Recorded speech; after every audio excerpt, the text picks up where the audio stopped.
What is up? What is up? What is up? What is up? I have to switch that.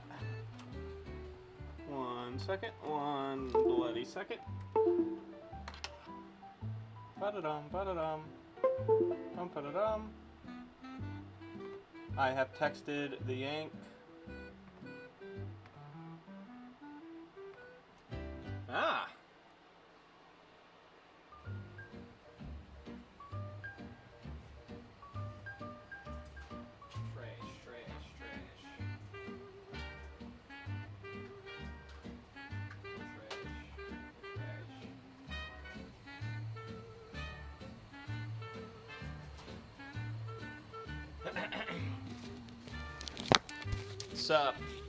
This is going to be more of a circuit building stream because if you guys saw, I posted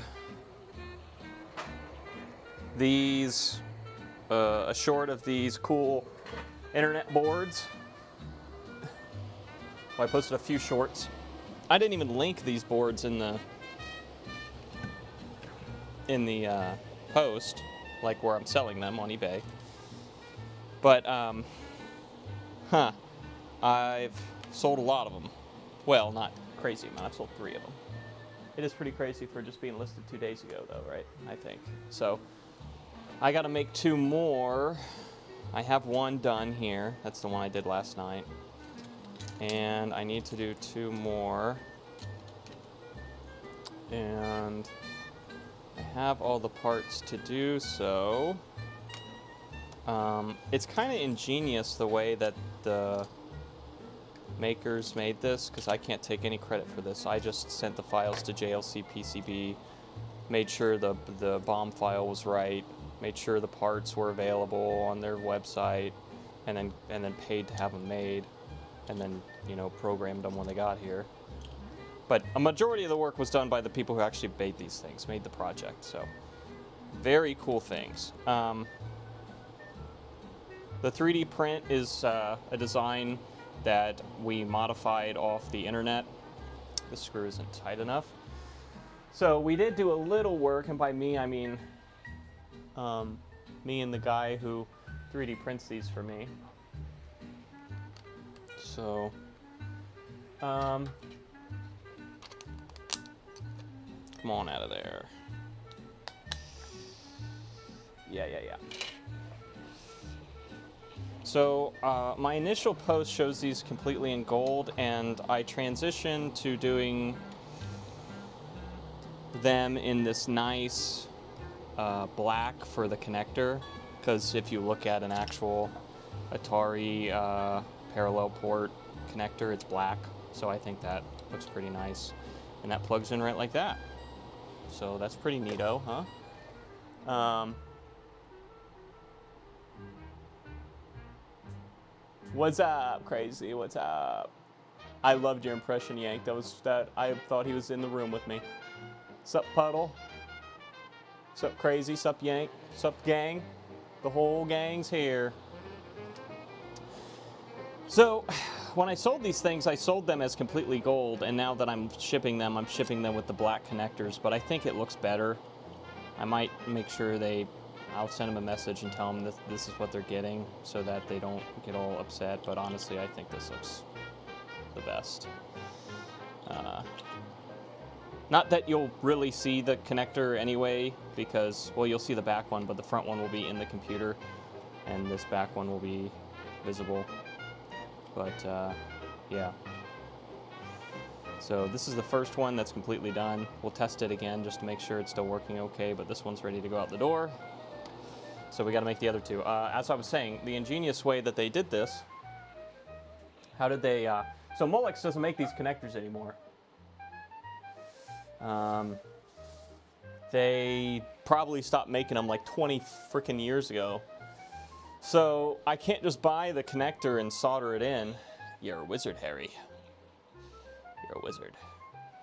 So I had to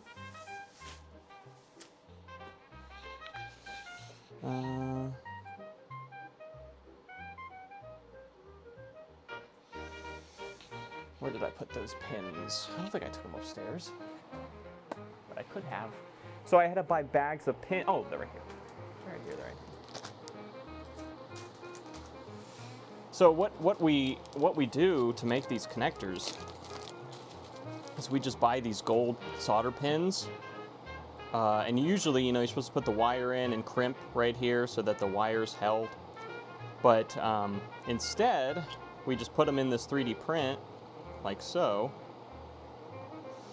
and they poke through, and we solder them in that way.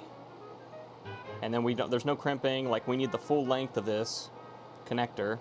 So let me go get the boards, because apparently I left them upstairs. So I'll be right back, and then we'll start putting these boards together. I just gotta put 2 more together, and we'll test them. And then I sold another pinball board. So we have to, as you can see, most of the resistors have been populated, or most of the parts have been populated. There's a few more to put on here, and then all the chips. And then look at all that soldering I gotta do. Whoa, my lord. That's a lot. A lot of soldering to be done on this board. And then this can go out as well. Yeah. So I don't know what happened this week. I don't know if it's because people are getting their tax returns back or what it is, but oh my God, I wake up every morning with 3 to 5 new orders, and I'm like, oh, now I gotta get ready for work, and then I know I'm busy all night tonight. I'm gonna be busy all night putting these together, so I can't complain though. It's a good problem to have, right? We're starting to sell the 5200s we did a while ago. I sold 2 5200s the past few days. That's cool. I know Yank was interested in one of those 5200s. He's also interested in Intellivision, so I still have a few left. Don't you worry. We're running Yank out of money. You got too many things at once. We're gonna take all his damn money. But got too much cool stuff. So let me go get those boards. I'm gonna stop stalling, and then we'll get these. We'll start soldering these up. I'll be right back.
We're back.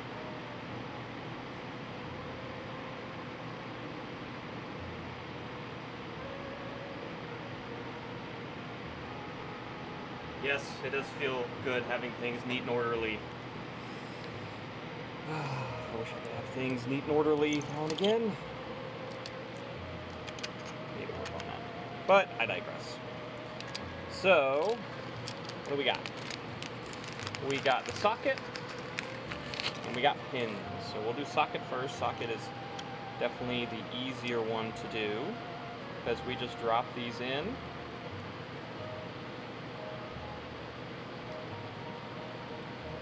How did I do this before? I think I just dropped them in and then pushed this down on top to get them to line up.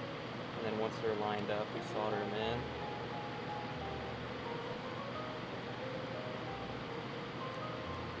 Pretty sure that's what I do.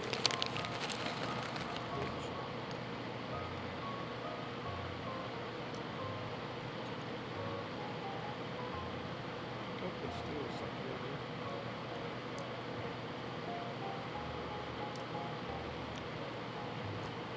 Programming these or like uploading the firmware is actually kind of complicated. You have to load up VS Studio Code and download all these directory or all these libraries and all these extensions to VS Code. Hook it all up, and it takes like 10 minutes to build. So yeah, and then I just lined it up and dropped this sucker on there, I'm pretty sure. So we'll get the bottom row lined up first.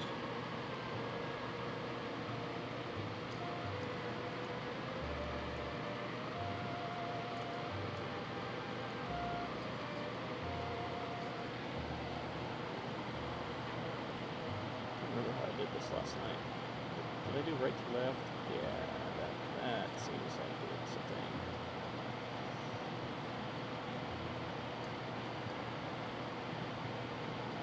That one's trying to go in the upper one, stop.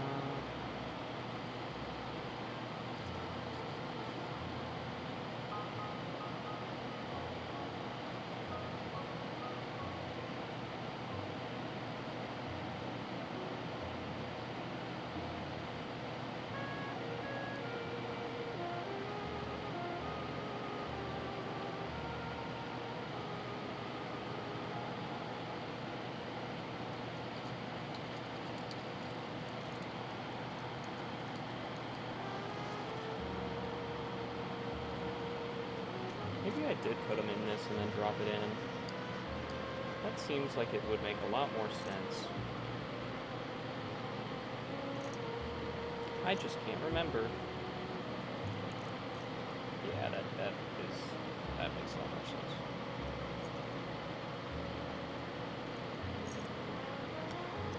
Make sure we get all the same level in there.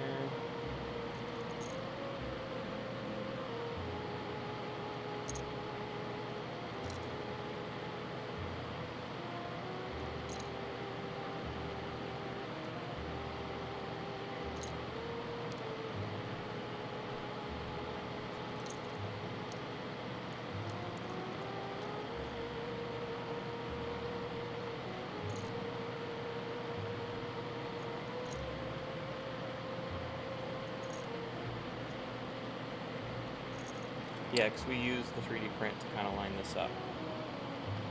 So plug the side.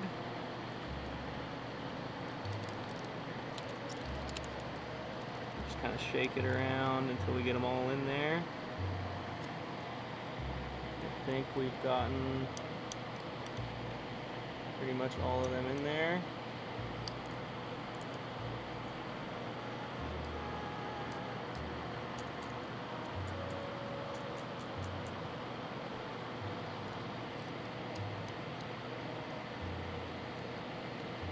They're all kind of at like the same level, which is good.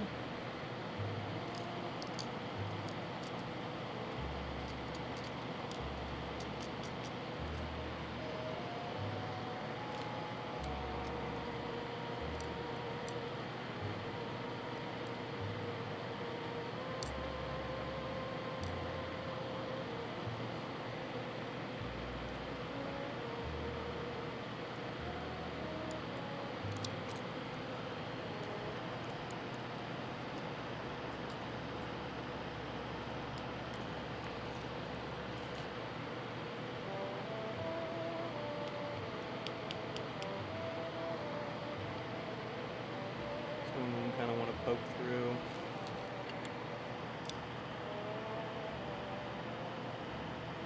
Make sure that they're all more or less at the same level. And, oh, I didn't have my iron on.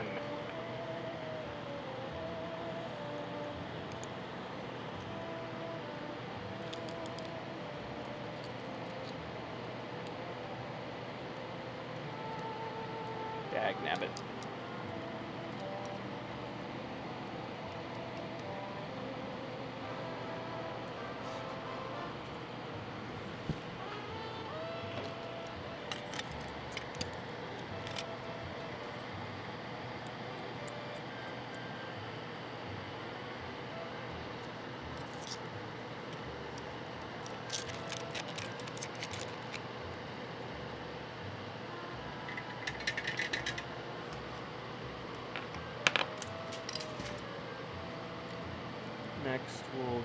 these corner ones.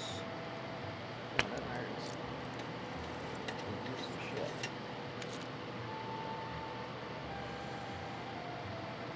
This one.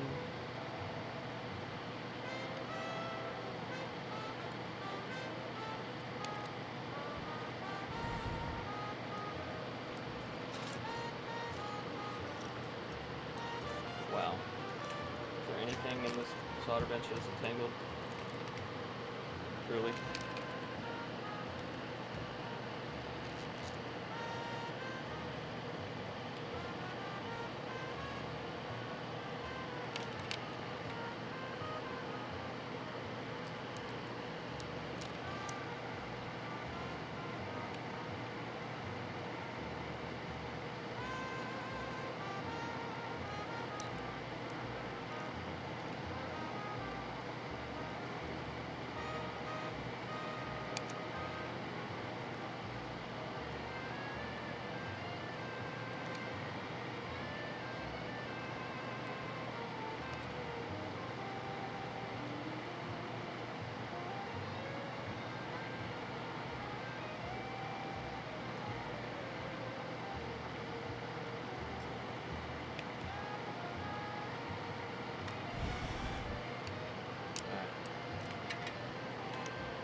There's a few that aren't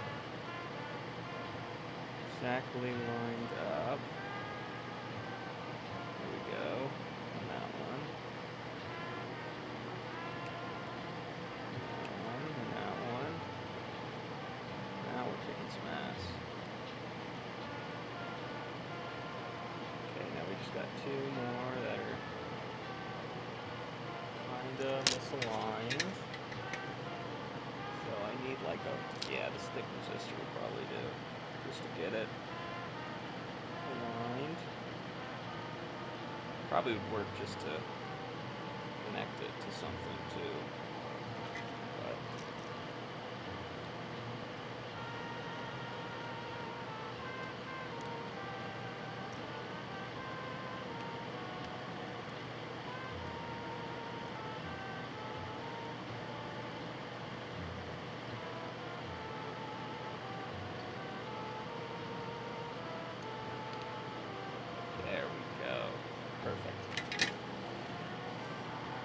that looks really good. That looks really, really good. Okay, now we do the same thing. Put on this side. And the pins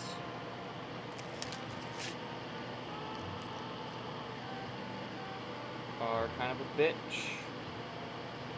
So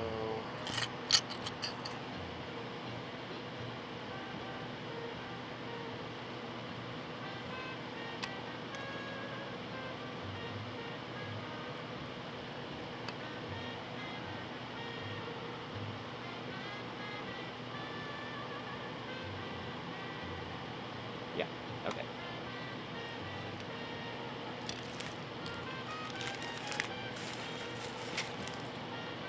Let me see what you all are saying, because I'm going to chat in a minute.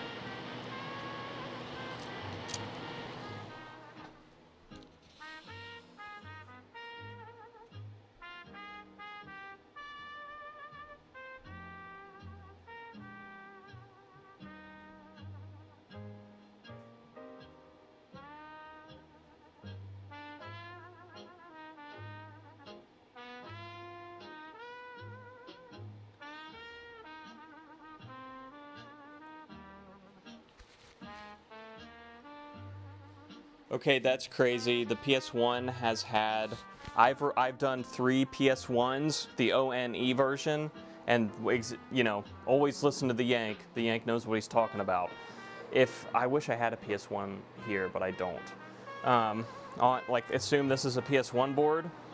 Right here is your connector. There's like 3 big capacitors right here. They're SMDs, so they're like their service mount.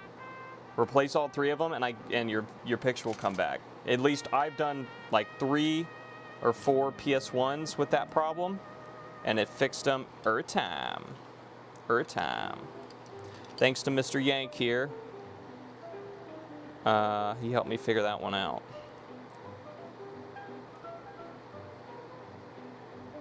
Apparently that's pretty common. I don't know if they used bad caps or what they did, but yep.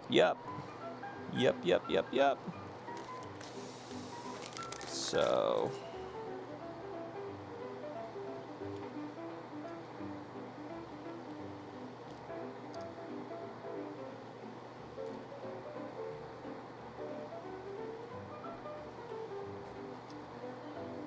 yeah.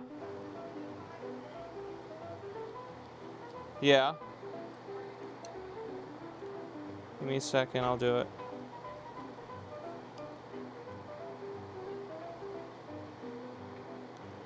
Oh, you guys are gonna be mad at me.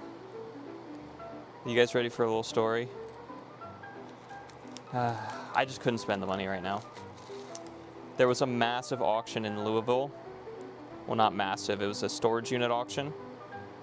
18 arcade machines in it. All right. I bid it up to $4,800, and I just couldn't go anymore just because I don't have the funds at the moment, because I got all this money invested in these boards and everything else, or I would have. Oh my God, there's so many cool games in there. It looked like there was 2 Asteroid Deluxes, 2 Asteroids, 2 Pole Positions, some Centipedes, some cabinets in the back that I couldn't identify. There was a Galaga. There was a Star Wars, the Star Wars Vector game. That was the most expensive one in there by far, was the Star Wars Vector game. And there was a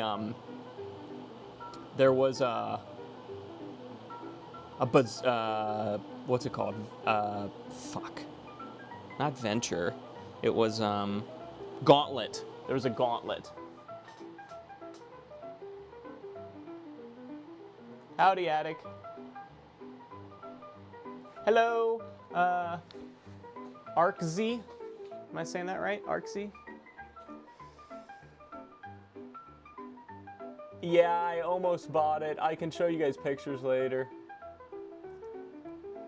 I honestly don't want to look at them because it makes me sad, but like I don't have the time right now. I would have had to take off work tomorrow and go clean it out. Like, oh God. Couldn't do it. Is it worth it? Yeah, it would have been way worth it. Because it went for $4,800, and the Star Wars game alone is an expensive game. It's like $3,000 just for that one. But of course, the game had to work and everything else. So there's a lot of what ifs there. There's a little bit of gambling there, right? A little bit of gambling. I'm not one to shy away from a gamble, but I just can't. I really wanted to though. I was like, I think Sierra might kill me if I bought that. Just come home with a storage locker or a U-Haul, the biggest U-Haul full of shit. If it would have went for $3,000, it'd been coming home. I would have been taking off work tomorrow, going and getting it. But it went for right at my limit, and I was like, nah, I don't know if I can do that.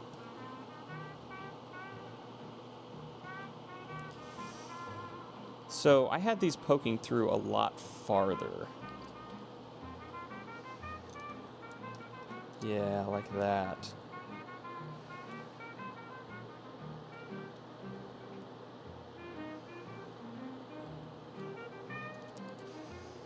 Like that.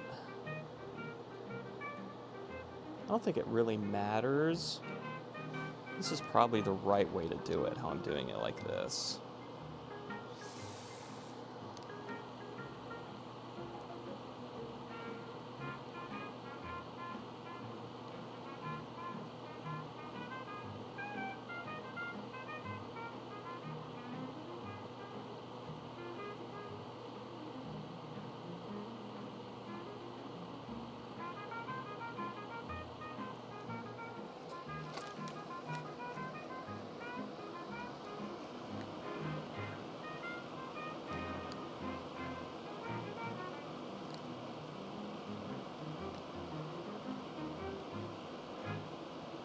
My one coworker was really talking, he was really trying to talk me into it.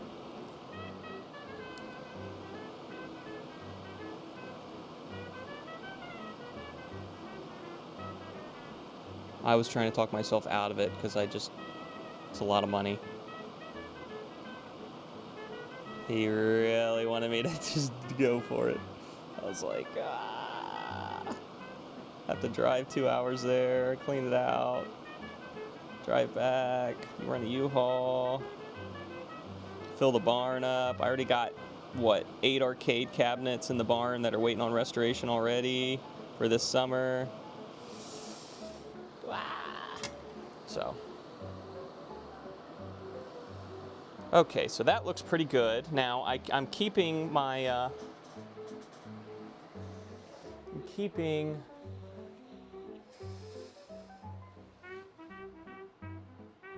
do we keep, let's turn this one off, because we're just looking at this board. This board is for, this is a Wi-Fi board for an Atari 8-bit computer, and we just finished this one, more or less, so I will actually show you exactly what this is for. Just give me 1 second. Because this one's done. So put that back on. We'll put the case on. Boom.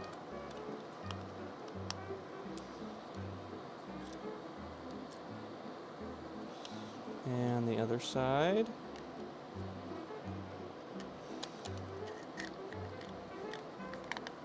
There you go.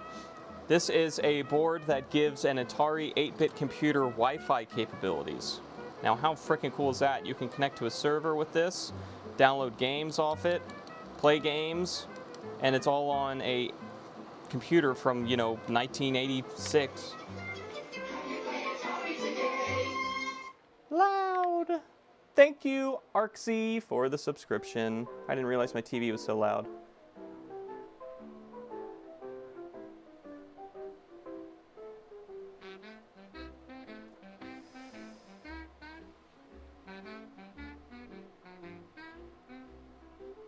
Yeah, the Star Wars is worth a good amount, but here's the thing. You didn't know if the board was in it. You didn't know if the monitor was in it. You just saw the back of it. Like, there was so much gamble there. Like, what if the cabinet was just stripped and empty? Probably not, but... Okay, so let me switch cams here. So now we can test this thing.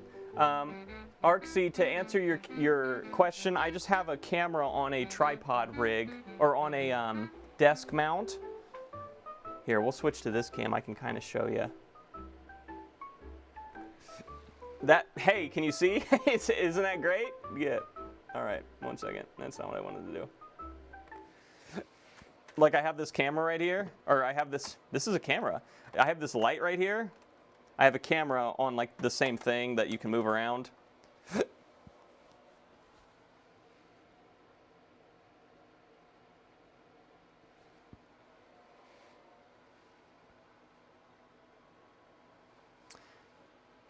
I really like messing around with these old consoles. I don't know what it is. I wasn't alive for these times, but I think it's cool. Okay, so here's our Atari 8-bit computer. It's an 800 XL. I just got this at an auction not too long ago just to test this stuff. And it didn't come with a power supply, but I had one laying around because I do this stuff all the time. So thankfully we got lucky there. I need a RF cable. I got these nice gold-plated RF cables. I think I bought these on eBay or AliExpress. I think they're supposed to be audio cables, but they work even better for RF.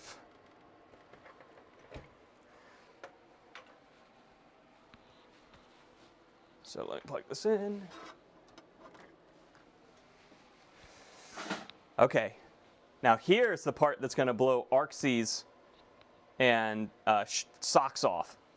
All right, so we can go here.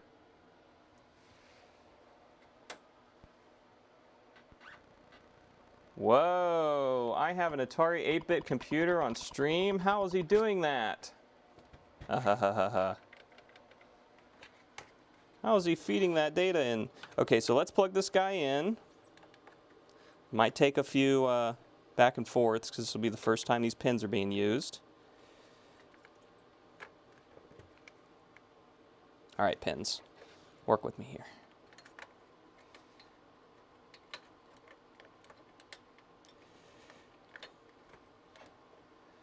Come on, pins. You can do it.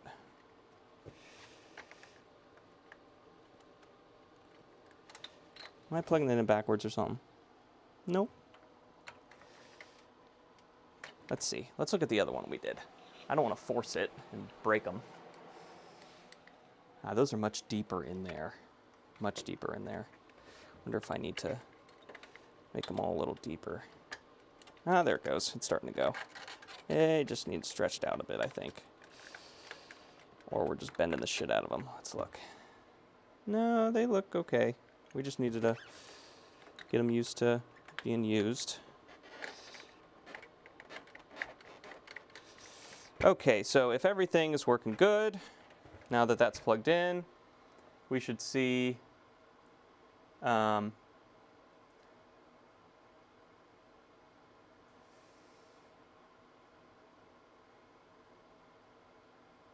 I'm only 23 plus another 29.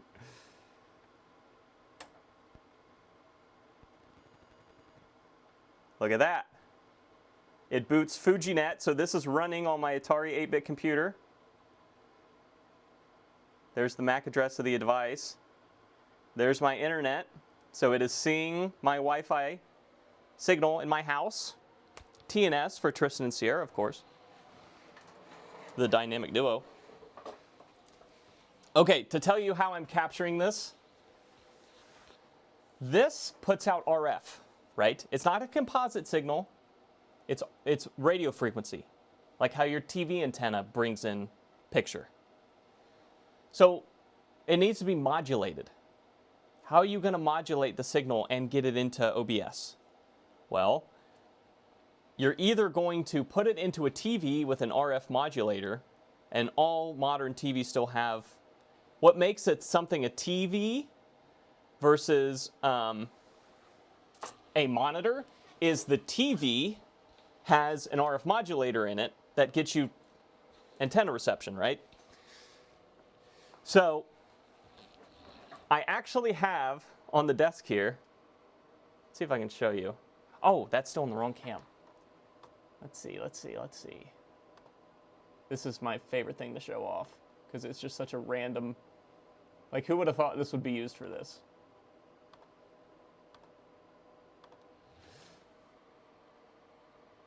It is a VCR, because all the old school VCRs had RF modulators in them. And it works by, they also have composite out, so it takes the RF in, puts composite out, and I'm taking the composite out of the VCR, and that goes into my capture card. You're 26? I'm a little older, I'm 29. I'm about to be the big 3-0. All right, so anyways, let's go here. So we got strong Wi-Fi signal. I'm not sure what button it wants break. Oh, yep. Ah, damn it. The one button seems to get stuck on this. I am crazy. I'm not crazy. I'm not crazy. Stop calling me crazy. This is going to fail because my stupid computer was spamming the one button. This computer likes spamming the one button. I haven't figured out why.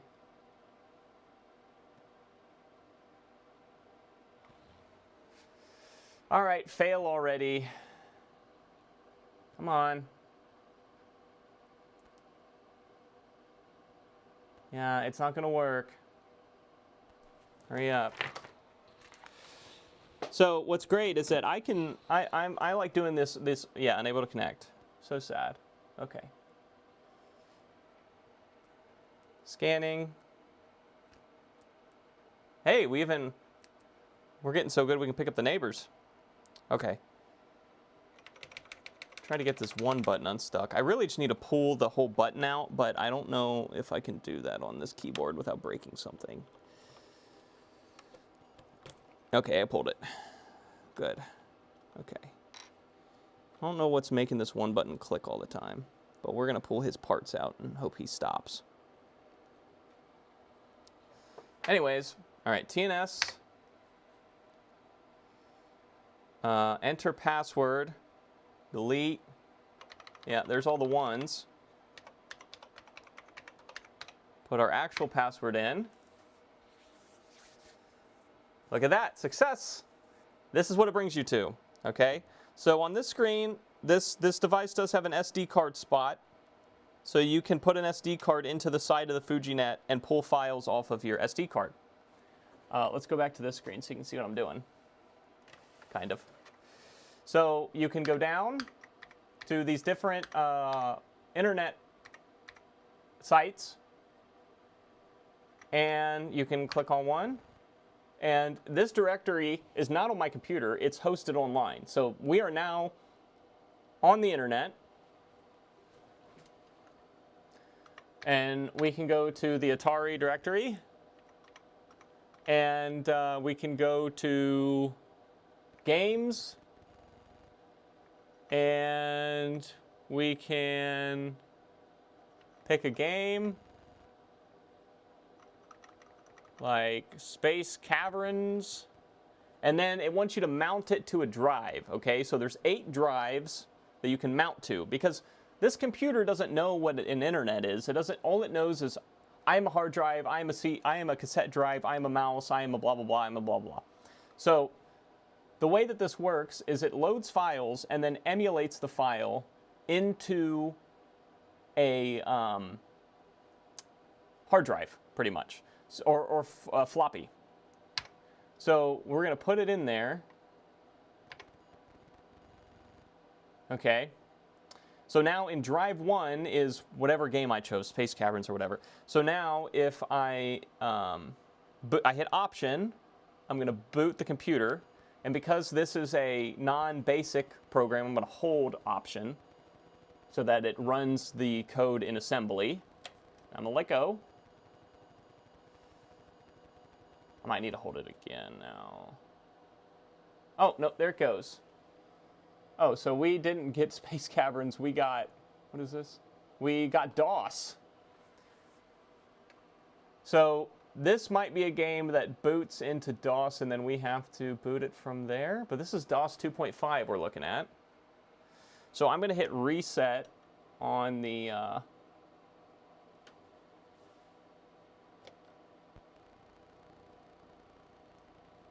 FujiNet.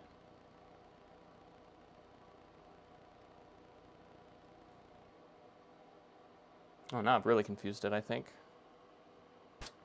Let's do a cycle on the power. There we go. So I know there's only like one game that I've tried since I got these, and that was under Games, Galaxian, and I put that into 1. And then I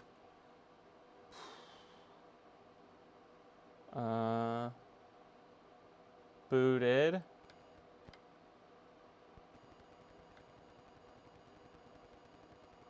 And you'll hear the assembly being read. It's because I didn't hold it. So we'll reset, and I'll hold the option button longer.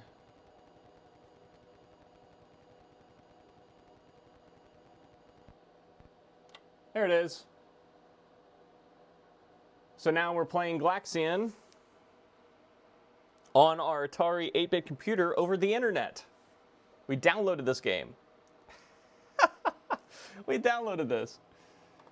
How cool is that? I think it's pretty cool. Lovux, thank you so much for the sub. Enjoy your food. We're here about this time a few days a week. And definitely on the weekends around noon or so.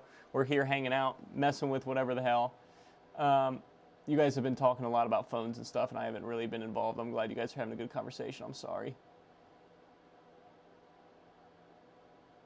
Using VCRs for tattoo guns, huh? I get someone else's Wi-Fi.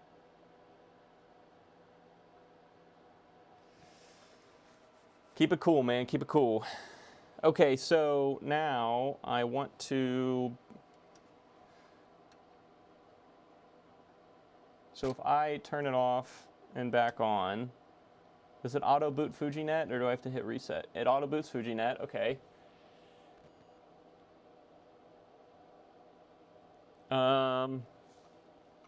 I haven't tried any of these other ones. Yeah, that one doesn't seem to work. This one does.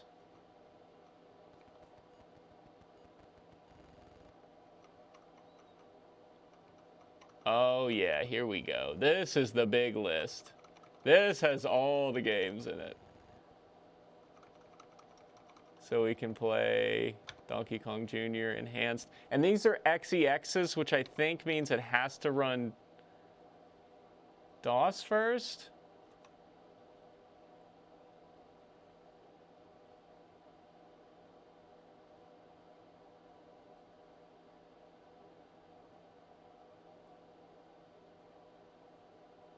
I don't know. It's frozen right now because it's downloading that file, I think.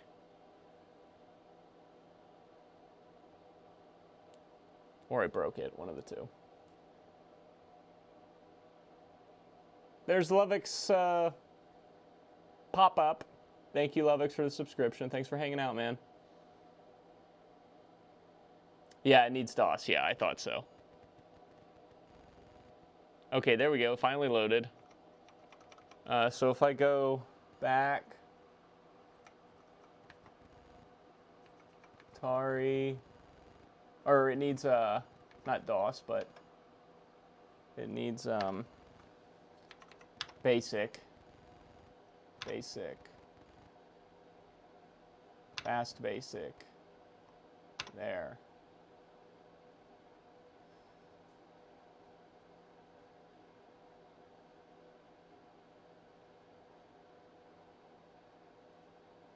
So we're gonna test this. I'm not really sure exactly how this works to, once I boot basic, to swap to the other drive and load it.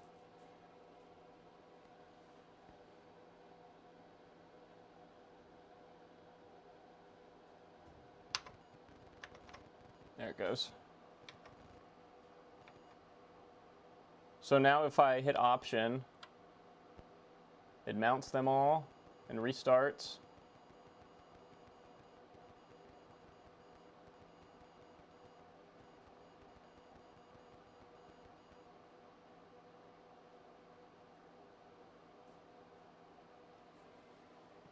And here we are, we've loaded basic. Let me read this. Type to run, the standard IDE, the integer only IDE, the command line compiler, the screen accelerator. We'll just run the regular one, I guess. Press return to continue.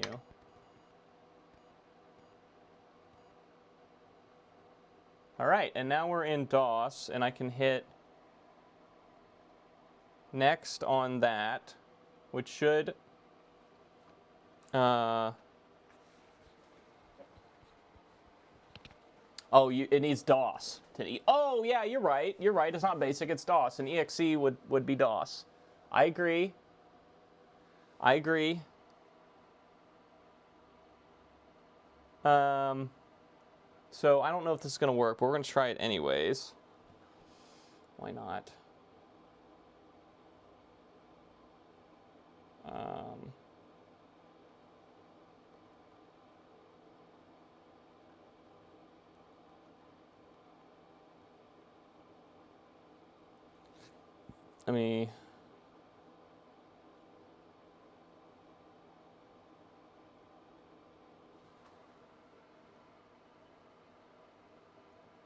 I could also do like, well, that's cassette load if I do C load, right? That's not.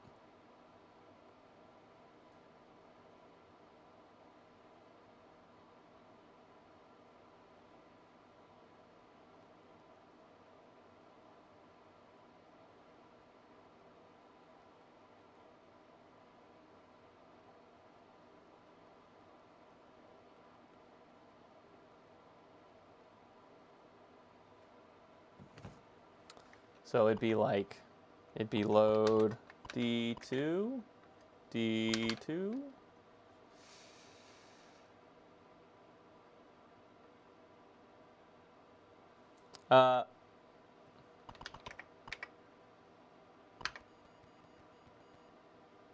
No.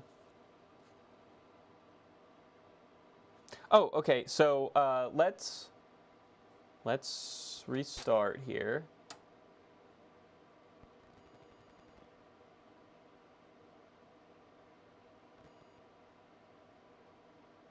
Yeah, Yank, your shipment is 16 pounds. It's heavy as shit. It's 2 Xboxes with a power supply, controllers, and everything else. It's not light. So let's... Atari, DOS. I don't know which one we need. We'll do the last one. Put that in there.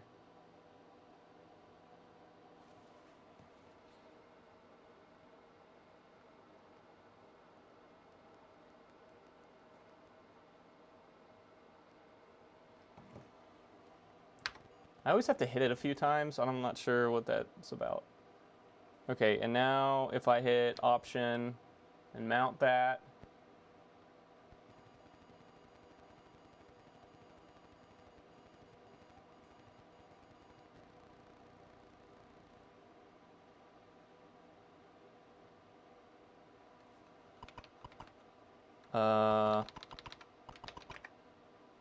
please launch DOS.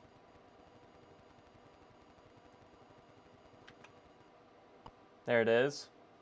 Now I can hit next on the disk directory. And if I hit A now, or search spec list file. Oh, there's all sorts of shit. Okay, so we have DOS launched.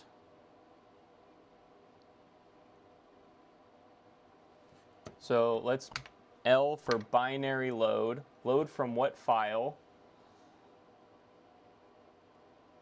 So this is where we should... I just want to list... Write DOS file unlock, rename, run cartridge, disk directory. Why is there so much shit in the disk directory? So this is still just seeing DOS, so it's not seeing the next file. So if I hit that button and then hit A, or take me back. Yeah, A. Ooh, okay, we have an error now. Okay, so that means that, yeah.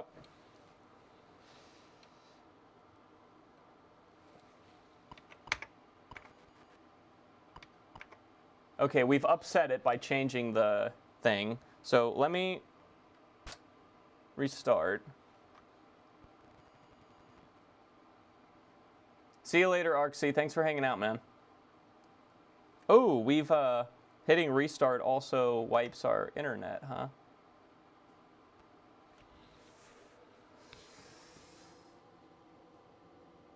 Apparently it does. So don't hit restart on the FujiNet unless you want it to wipe your internet password.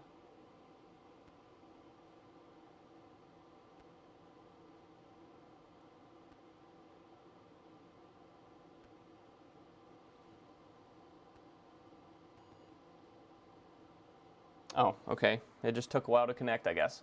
Okay, so yeah, we have... So we have the DOS in the first directory. We have Donkey Kong Jr. in the second drive slot. Oh, okay. What am I thinking? Okay, don't restart it. Yeah, so we just need to somehow get DOS to look in the second drive slot for this. So in the first drive slot, we know DOS is there. We need it to look in D2. So we're going to hit Option.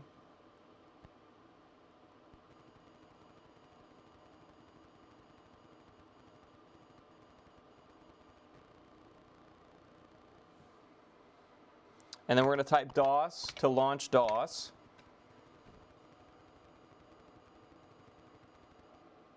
Hi, Armin. Thanks for hanging out.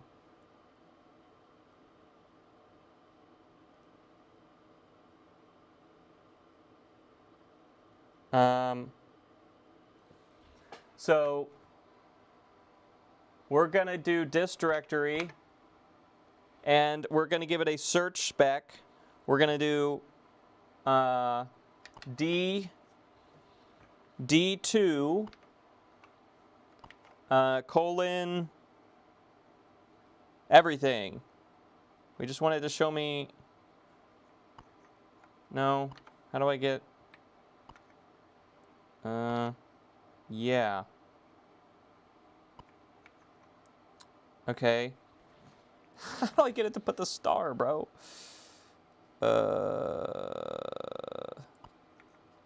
No. We'll figure this out eventually. What if I just do this? Nope, doesn't like that. Okay.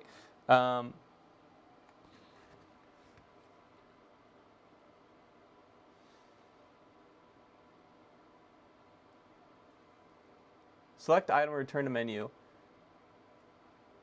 Let's return to menu. Let's do A again. What's going on here?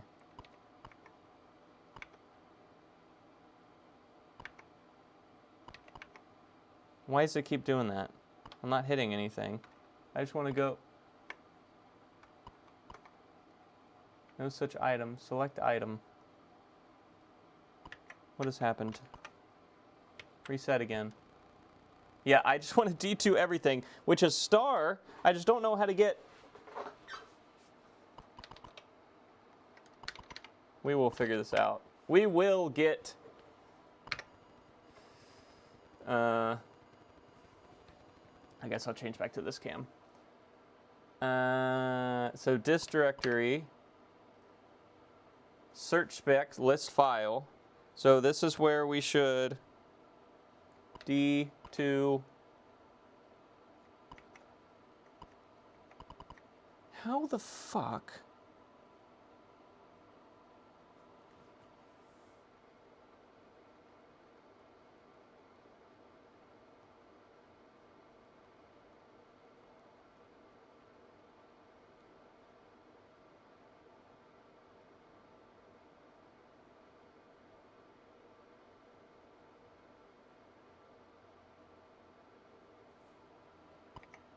Oh, I just did it by itself. What a dumbass. I was trying to do shift that whole time because it's got 3 symbols on it. So if we do D2 like this. No, it doesn't like that.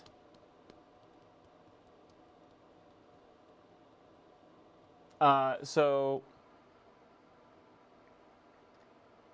list D2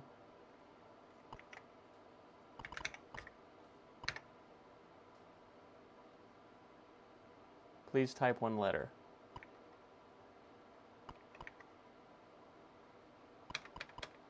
Return for menu. I'm hitting return for menu and it just keeps bringing me back here. I'm not. Sorry, I keep switching between this because I can't see.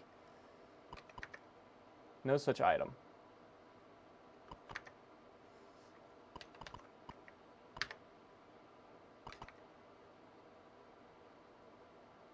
See, it gets stuck in this mode. I'm really not sure how to get it out. Sorry, Armin. This is a Atari 800 XL. Thanks for stopping in. Here it is. And this is actually running a FujiNet, which is a little Wi-Fi card that can connect your Atari 8-bit computer to the internet. So that's what we're doing right now. DOS.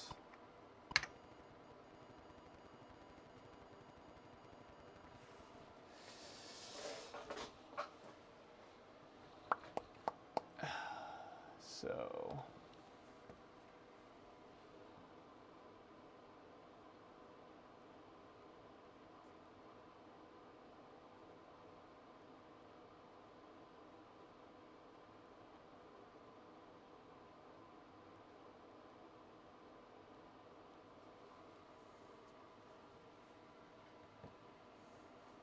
So now I hit A and return. And then it says, now we enter the drive path, which is D2 star dot star.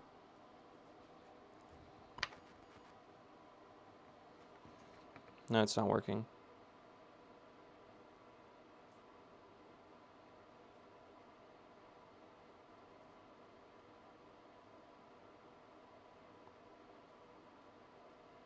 Okay, so this means it's not talking.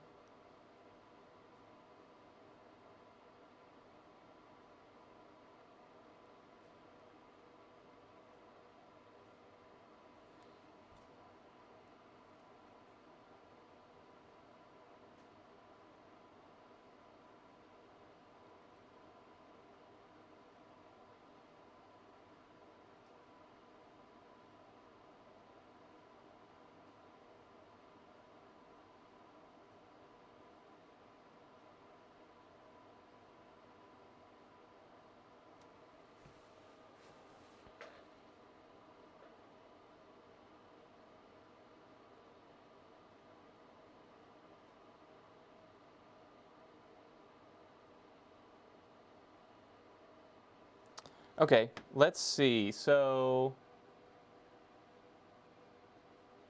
good night, Armin. Have a good night, man.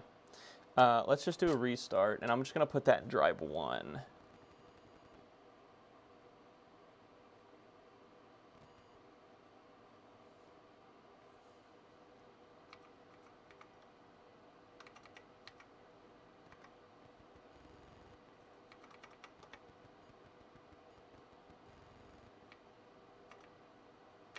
I remember playing, we played Alley Cat on a different one.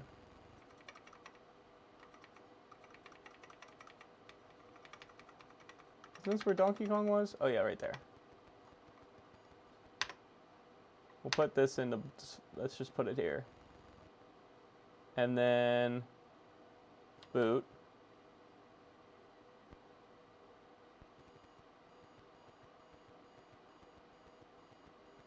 And that might error because I didn't hold option. Let's not hit anything and see what happens.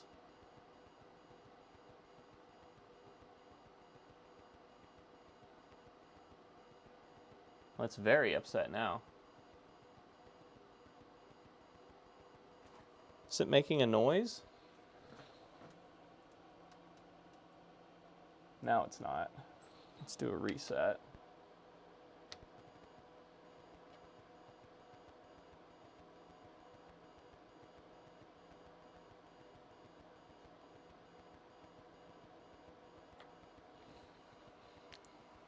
That might not work on this computer. Let's try, we should try a different game. Different GOM. Okay. No way, it's still loading, right? Should we wait?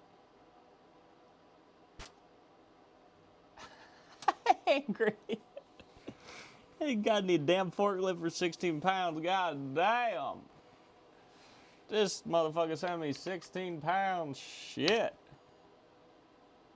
Alright, the fujinet.atari8bit.net seems to be a broken path, so.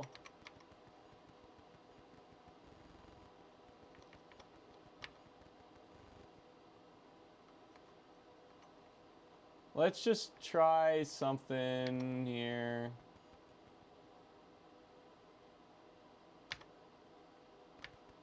Yeah, he did. He bought it. Which reminds me, I need to send money to the game store so they don't think I'm stealing from them. Okay, we'll try that. Scorch.xex is in the first mount. I do think we got a boot.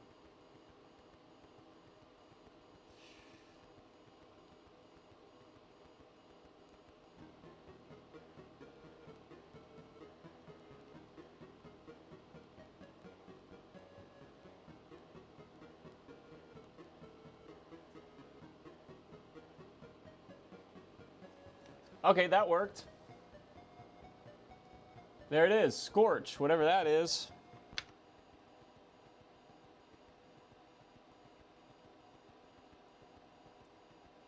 At least we got that far. Hey, 8-bit, what's up, man? And then it just black screens. Why is it so angry with me?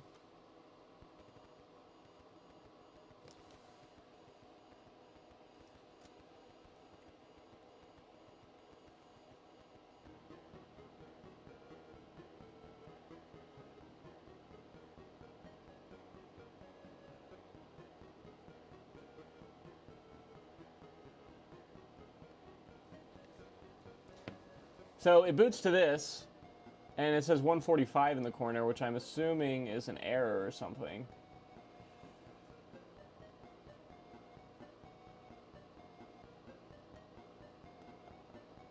So I don't think this is booting right. It's at least getting this far, and then if I hit any button, it just black screens. But the FujiNet's working. That's what we're here for. So maybe we just move on to soldering up the other one, because I do need to get those done tonight. But I did want to muck around with this more. I wanted to get some more games working, you know? You know? I don't know.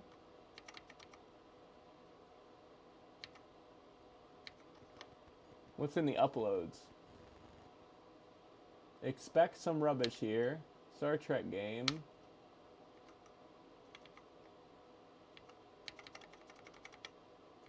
Let's see what's in the rubbish.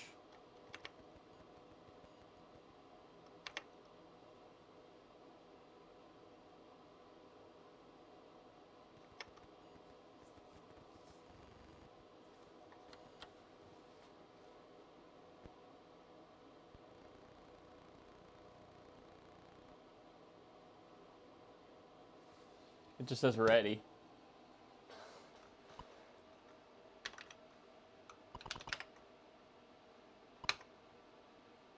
Oh, it's just self-test.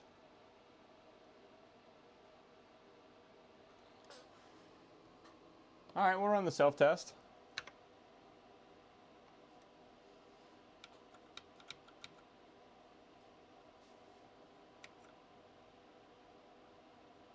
ROM's good.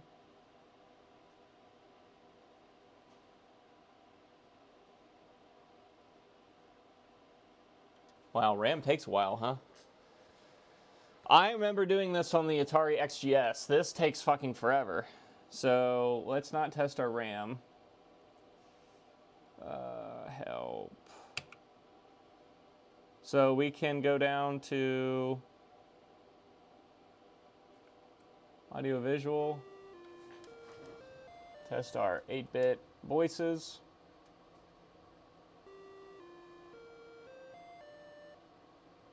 They're very quiet. Are they quiet for you guys? There they are.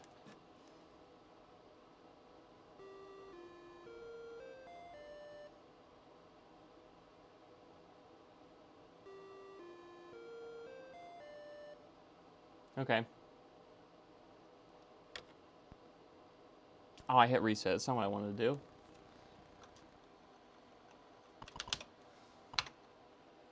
Okay.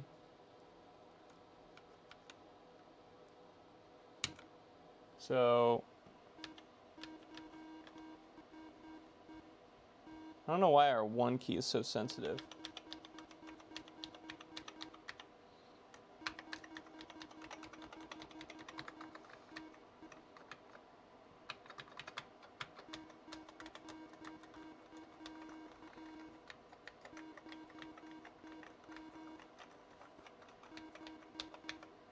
Okay. Help. Yeah, okay, cool. So this works. Turn it off and back on. Boot the FujiNet again. I think a lot of my inability to get some of these to work is just my lack. Oh shit! I didn't mean to do that. Fuck.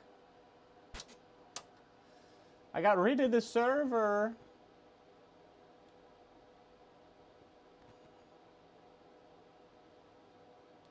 Okay, it's back.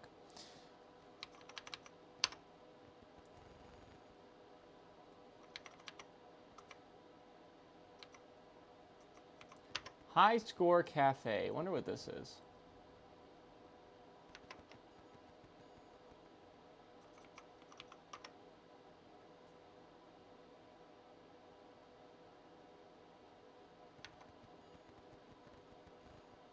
Let's put some other stuff in some other drives and see if we can get it to boot.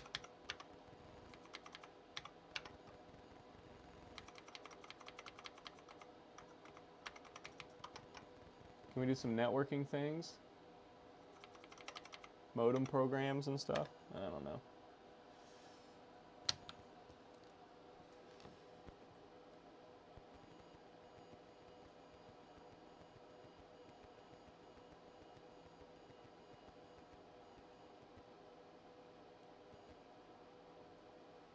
Ah, some sort of game.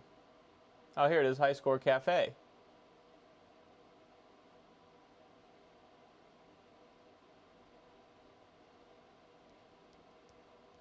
And it's got top players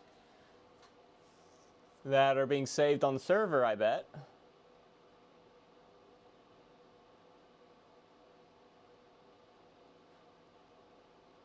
That's crazy. I'm telling you, I don't even, if I have a fully working PS1 except it has no picture, just replace all 3 of those caps.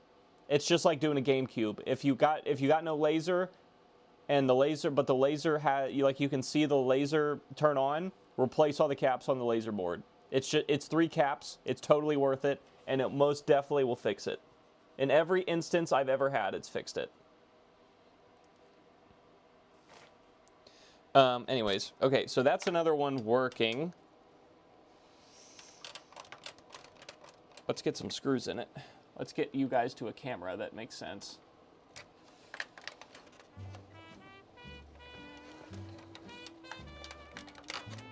Man, that's in there, though. Ah!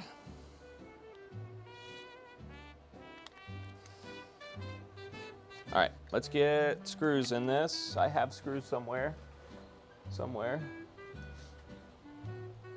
Wasn't it over here or something? Where'd my bag of screws go, man? Man, don't do that to me, man.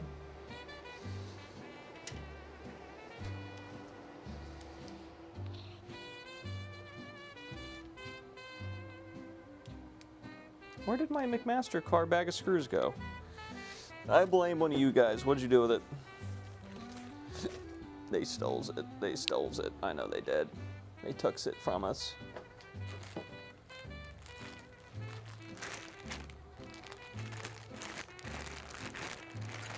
See, these are the bigger ones. I want those short ones again.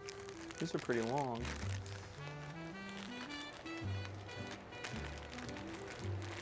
We just had them out.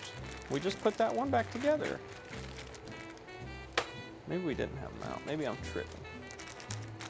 We can use these though. These aren't too long.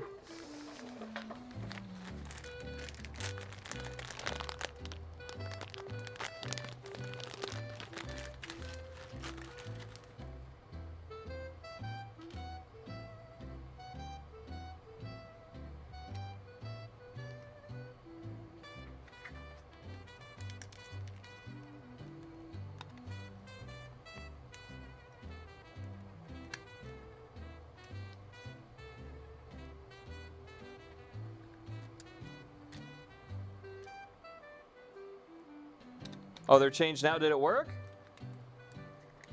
Did it fix it? That's what I'm curious to know.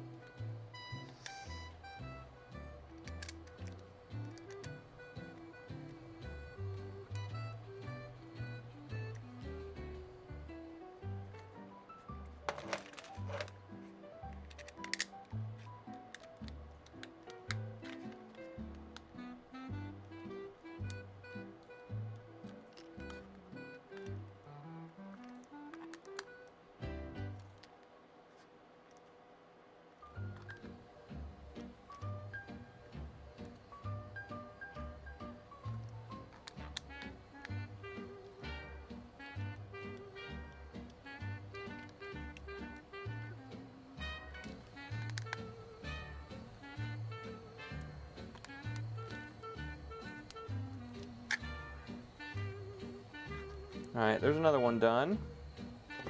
So we got 2 done now. This one's got a different back, but oh well.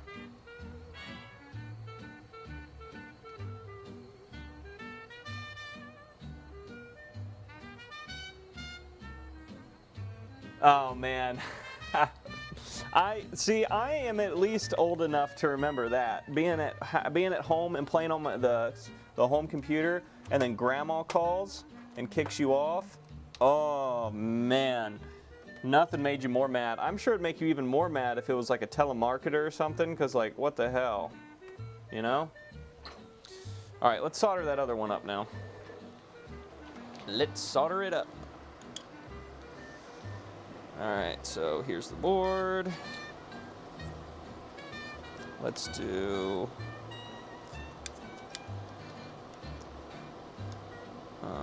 that's this side, so we'll do this side first. Drop pins in here, or sockets, drop sockets in here.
There it is.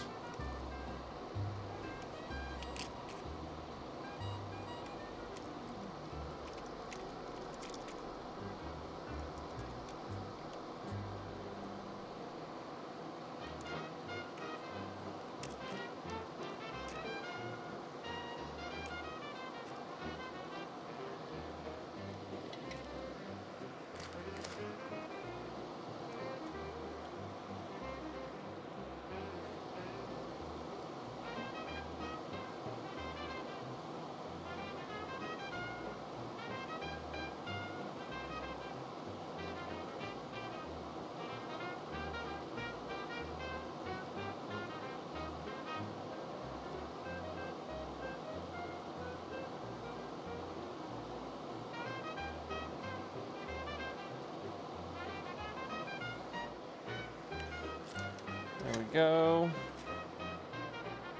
There's our pins all made up. Beautiful. Now we got to do the other side. Well, that's our sockets. Now we got to do our pins. Ah.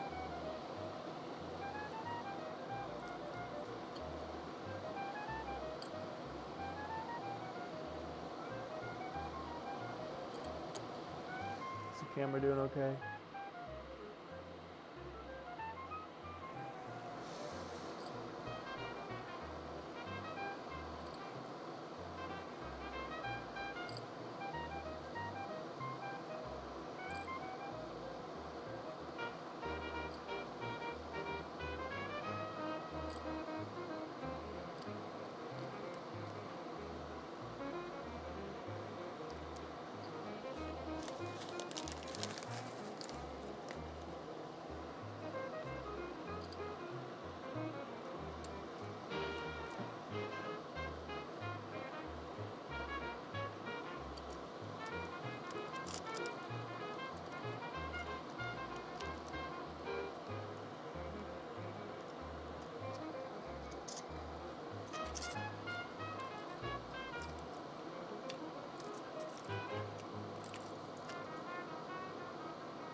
Gen Z don't know what a home phone is. Dude, have you seen the clips of like you ask kids how they would do things when it comes to technology and how different it is from what I grew up remembering. Like, if you tell someone to act like they're talking on the phone, they hold their hand like this up to their head. They don't make the phone. They don't make the phone anymore, because their phone is not, it doesn't wrap around their face anymore. It's just a flat surface. Why would they hold it? Makes sense.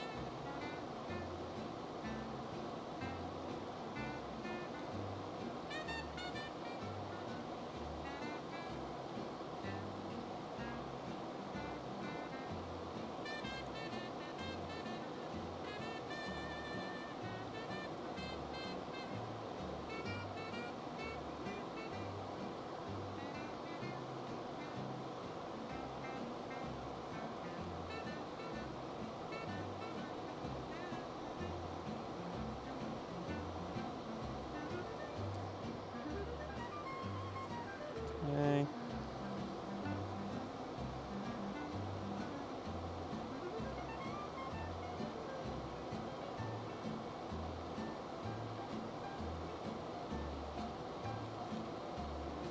There we go.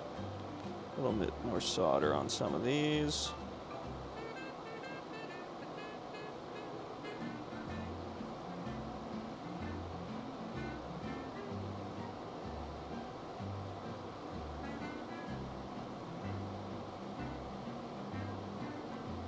There we go. That looks good.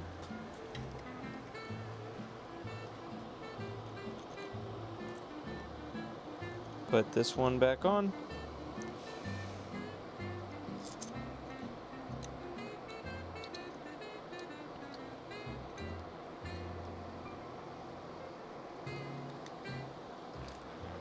Gotta get everything to line up.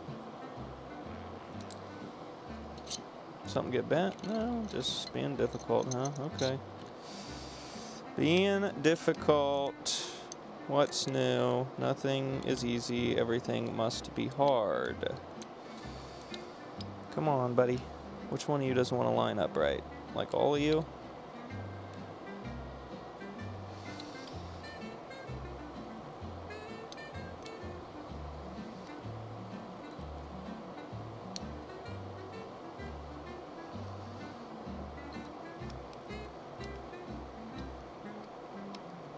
There we go.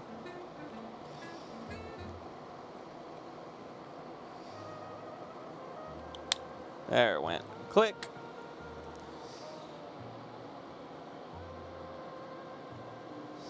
Oh, those pins look really sad. Why are they so sad?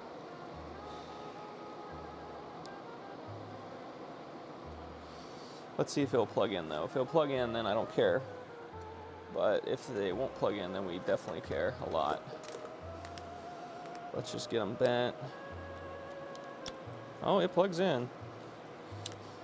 It plugs in really good, actually.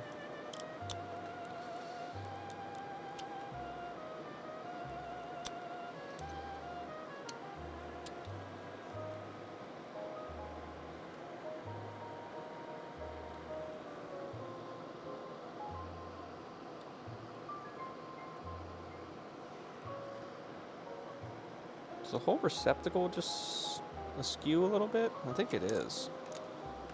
So if I put that on, and then this. Oh, backwards. No. What's going on here? Oh, this top part's still on. Let's just put this one on. And I need you to get the little board part off that shouldn't be here. There we go. And then this goes on. And look at that.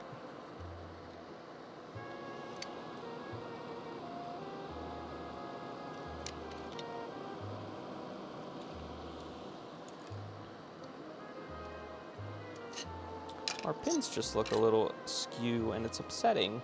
And I know why. I should have plugged the other one in like I did on the first one. I think the first time I did it, I plugged this side into here to make sure everything lined up really good. And it still does, still lines up good. It's just a little cockeyed. Let's see if we can fix it by just heating a bunch of these up.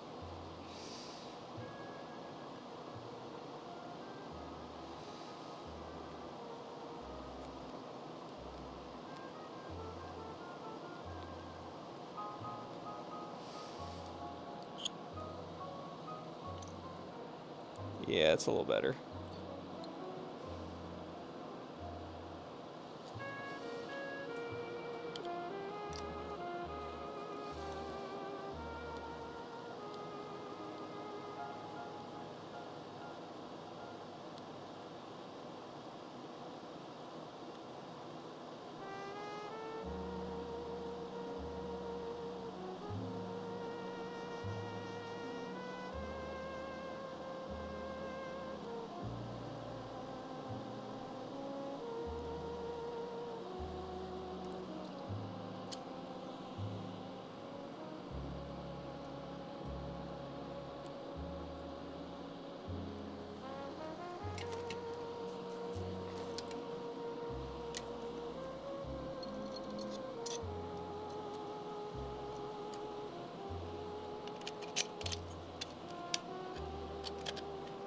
All right, let's get some screws in this one. Is this the screws I was looking for earlier?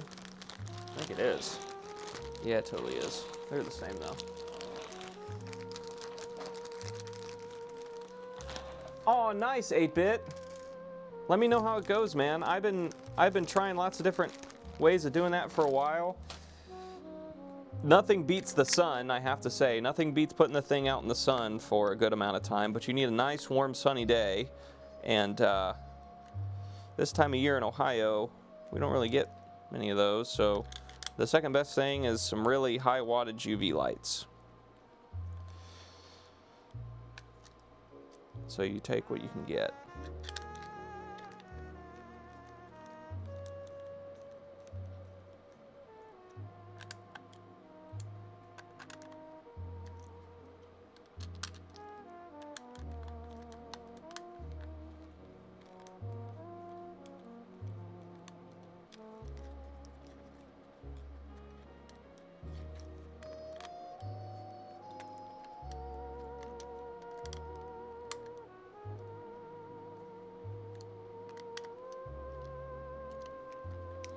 Okay. So now let's change cam again.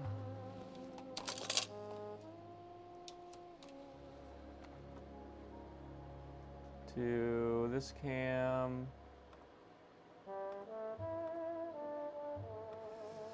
And we're gonna plug our third FujiNet in.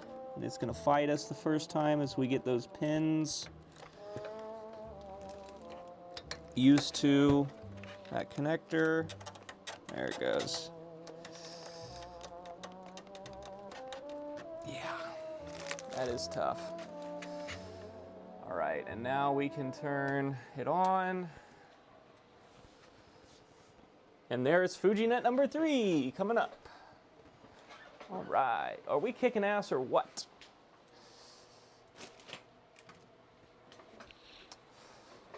So we will enter our password here.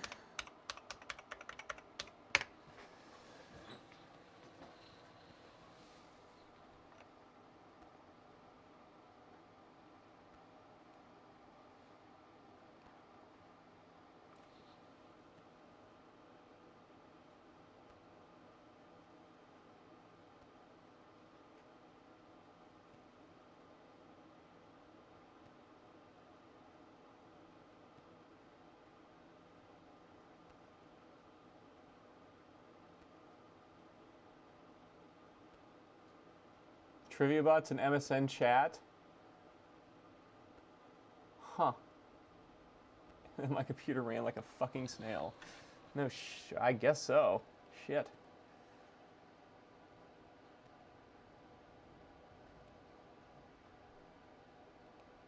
Let's say unable to connect. Did I type it in wrong? Let me try it again. Maybe I did.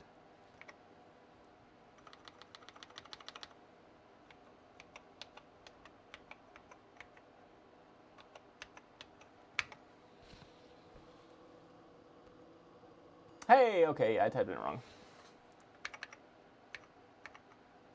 You don't have to shut up, bro. You can talk all night long. That's what you're here for. Talk to me, talk to everyone else in chat. We're gonna try Galaxian because I knew that game works. We'll put it in there. Go in. Now I can hold Option. It's gonna reboot.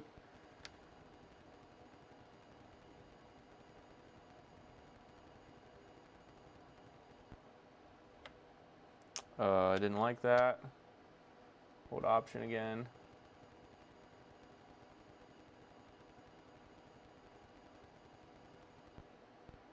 There it is. There 'tis, there 'tis, there 'twas.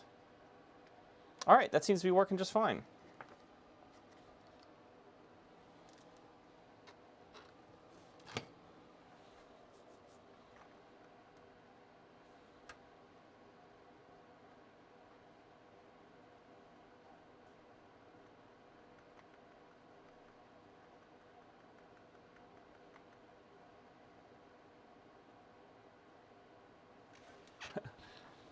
Grass Puddle, are you still out for work? Still running around? Running around for work? Yank, you don't have to shut up, bro. Well, I guess you wanted to clean your room up, so you probably don't want to be in here talking to you. Talking too much if you want to be getting shit done.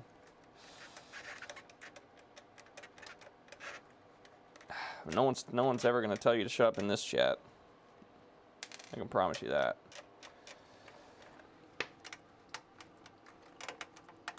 Promise you that. All right, let's get those pins a little bit more used to going in and out there.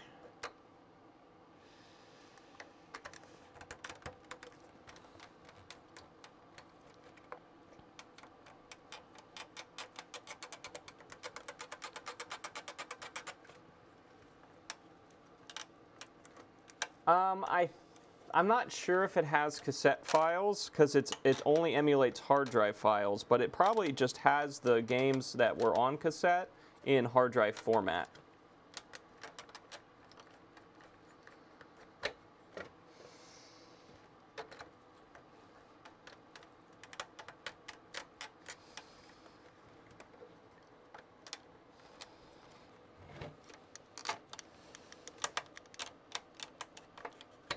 There. That one's feeling pretty good. This is our OG one. We'll test it again. Just make sure it's still happy.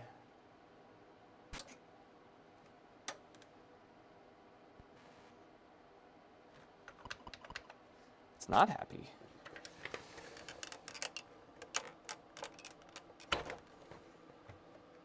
Why aren't you happy? I did drop you.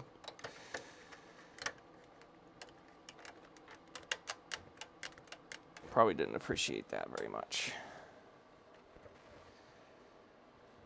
Oh yeah, it's very not happy. What happened to you, buddy?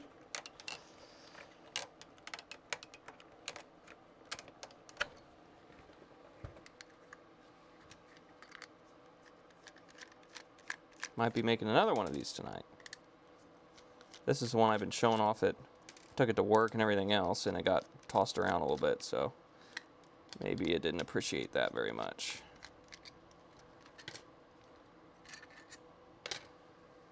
Something obviously broke.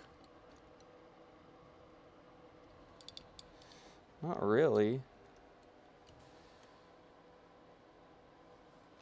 Oh, that switch was down. I don't know what that switch does. I should probably know what that switch does. Probably disables it or something. Okay, with the switch up, do you work? Does that change something about you? I saw it flash. Oh yeah, it does. Okay, with the switch down, it doesn't turn on.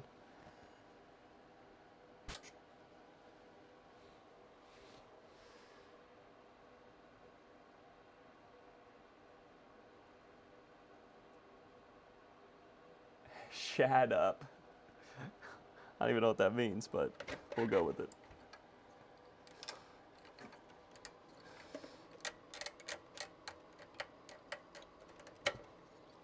Okay, so put that back there.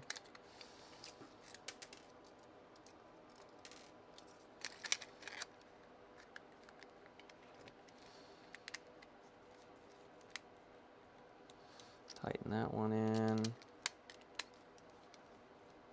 Tighten that one in.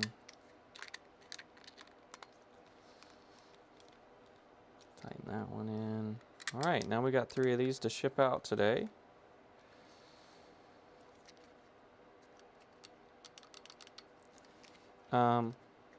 This part, I think he gave me another one of those to do, didn't he? Yes, he did. He gave me a fixed one. So let's put that one on here because it looks a lot better.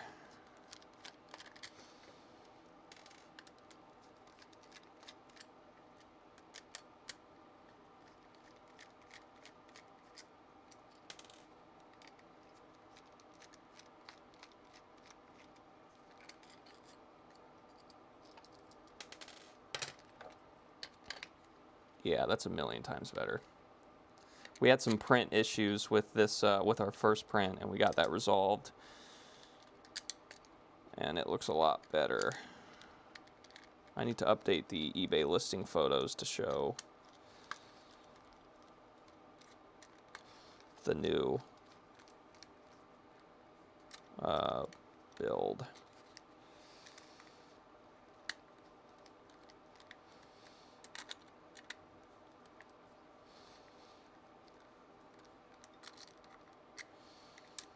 Oh, did that push out? Oh no. What's going on here?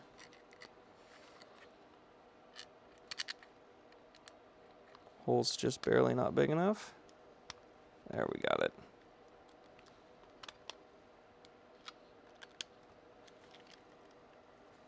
Beautiful. All right, that's all 3 of those made up.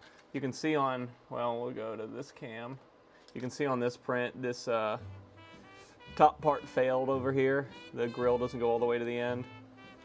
But we changed the design so that the holes are still there, but it's solid on top, so that issue won't happen anymore. And I'll plug it in. And we should have FujiNet. We do. All right. There it is. There 'tis, there 'twas. All right, that's 3 FujiNet done. Those are ready to ship out.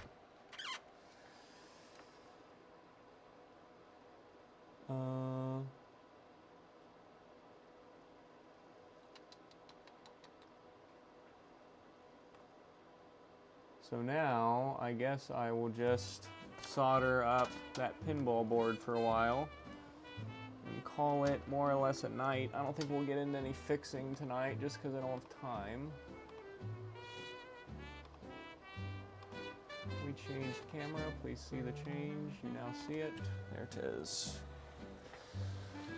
Okay. So we're just gonna chill back. Everyone sit back, relax, and enjoy some little solder session here tonight.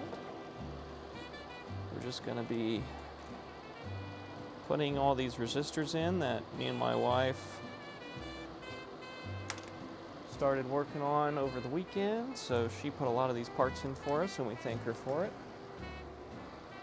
And now I get to solder them all to the board, which is a lot of them. Holy shit. There's a lot of parts on here, so.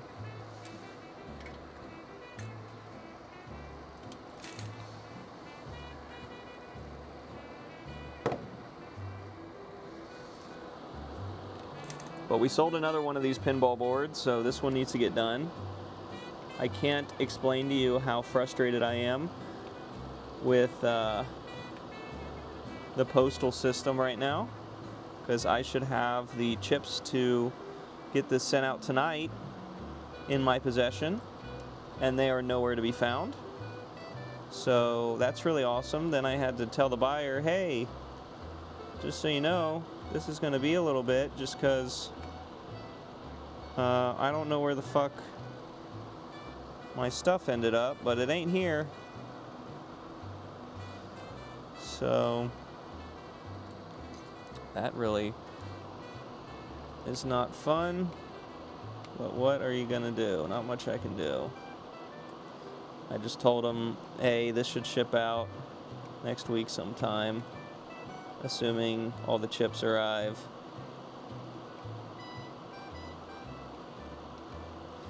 You guys seeing everything okay? Not that there's much to see other than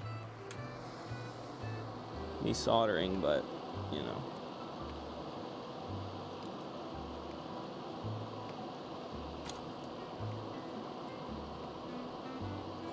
Don't know how exciting this is, but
I really want to get the Intellivision boards done and out, but I'm also waiting on more Pi boards from China, so same problem there.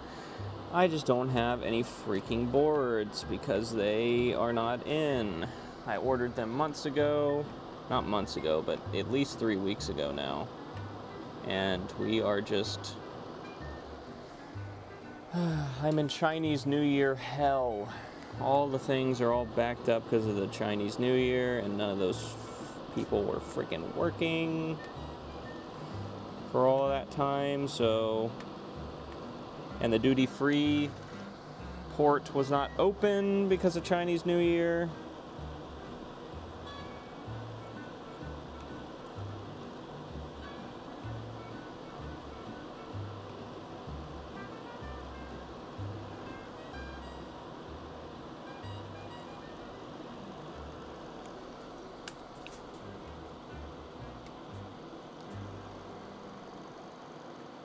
What a mess, what a mess.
Looking good. Thanks, Phil.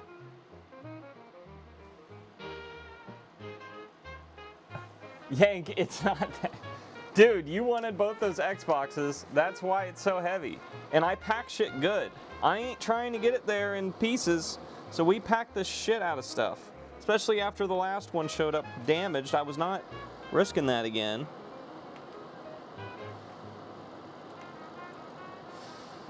Yeah, we're putting together pinball boards. We were putting together FujiNet boards just a few minutes ago. Mr. Austin, or...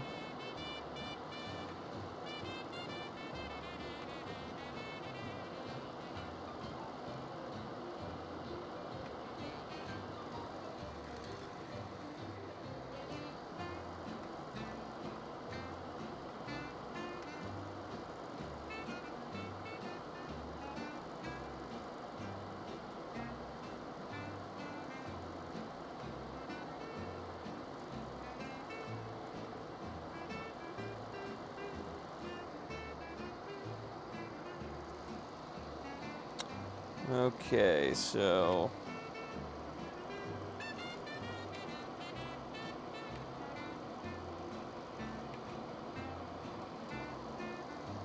see what we're missing here. Looks like we got all of them up here near the top done.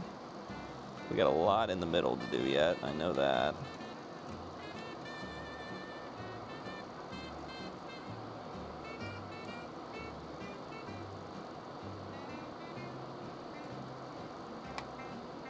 Come on, buddy. There you go.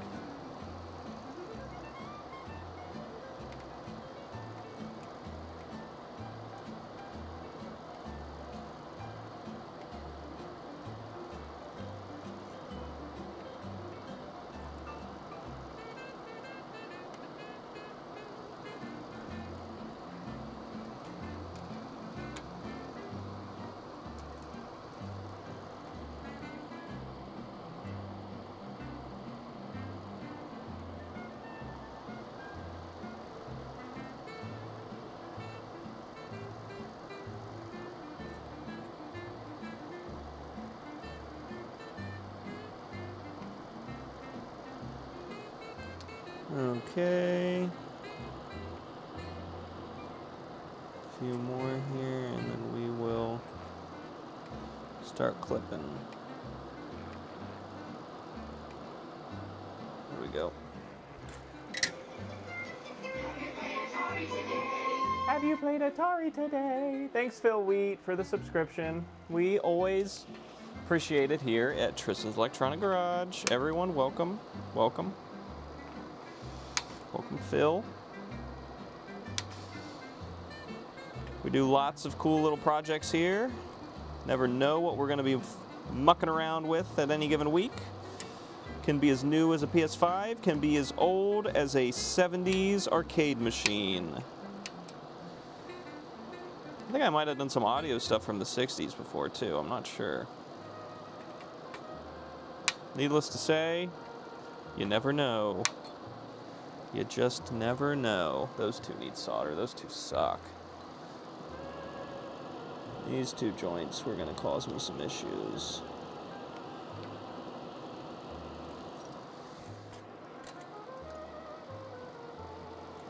That's a good joint. Okay, good.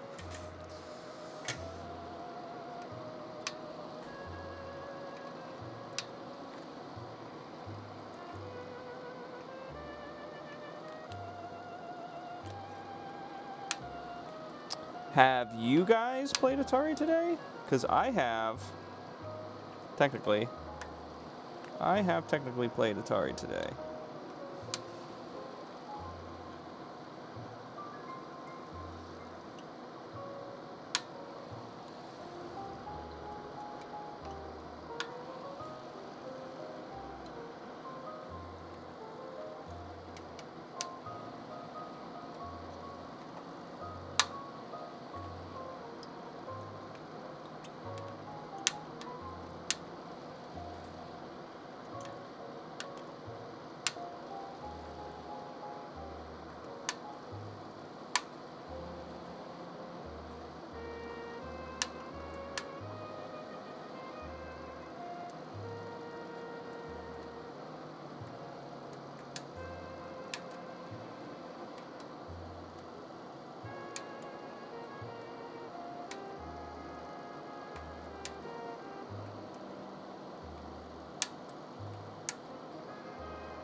Come here, buddy.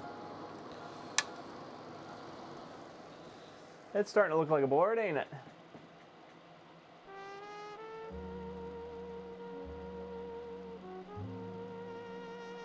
Yeah, Phil, that's awesome. I'm happy to hang out with you.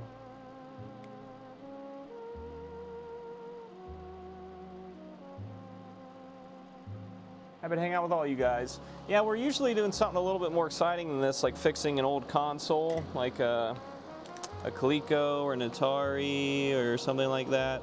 But recently I've been putting these board. I have a pinball machine. It's called a Game Plan. It's the name of the brand. Game Plan pinball machine, and they have these MPU boards, and they have batteries on them, and the batteries corrode.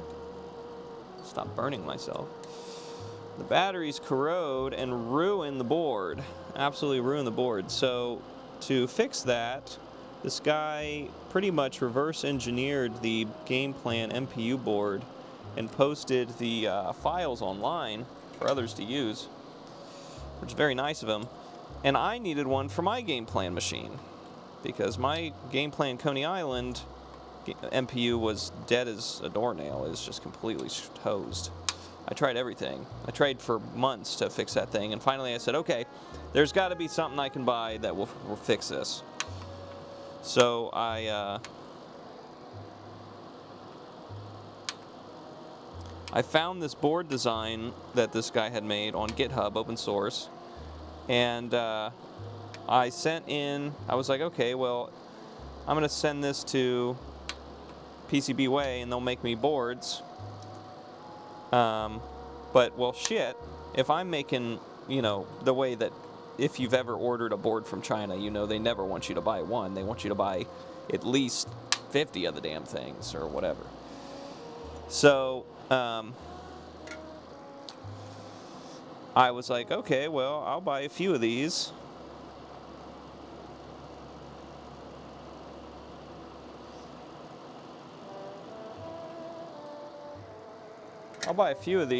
And that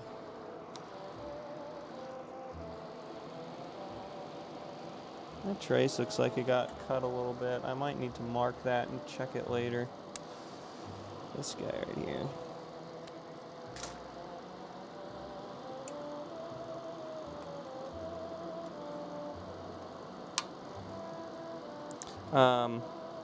So I'll order 30 of these, and surely other people have the same problem, so I'll figure out how to fix mine, and I'll sell the other ones once I get around to it. So, well, I finally got around to it, and I tested it in mine, and I finally got mine to work, so now I know how these boards, now I know how to make them function. And I've been selling the replacement boards on eBay for not too long now, maybe like a month. And I only bought 30 boards because I didn't really want to get into this business full time, because this is a lot of soldering, as you can tell, to make one of these boards anyways. And I'm not about becoming a solder monkey for the rest of my life. But to fix my problem, this pretty much ate the cost, you know? Like, now I can make a little money back on my investment by selling the extra ones that I don't need. And some other people can benefit by getting pre-made boards that they don't have to solder themselves and that they know is tested working, because every single one of these boards goes in my Coney Island pinball machine and is tested. And so they don't have to, you know, this might not fix their problem, right? There's a lot of things that could be going wrong with a pinball machine to make it not work. It doesn't have to be the MPU, but with a replacement MPU, they can at least rule it out, right? Like, they don't have to worry that their ROMs are bad on their board or anything, because that was the big problem with mine, is I think, so I got someone to send me their ROMs that they didn't need anymore with the game files, and mine still wouldn't boot. And honestly, to this date, I'm not convinced that it wasn't just because the ROMs were still bad. The one I got sent was in no way told to me that it was working, so I wonder if I just needed another EEPROM with the game burned onto it. to get it to work?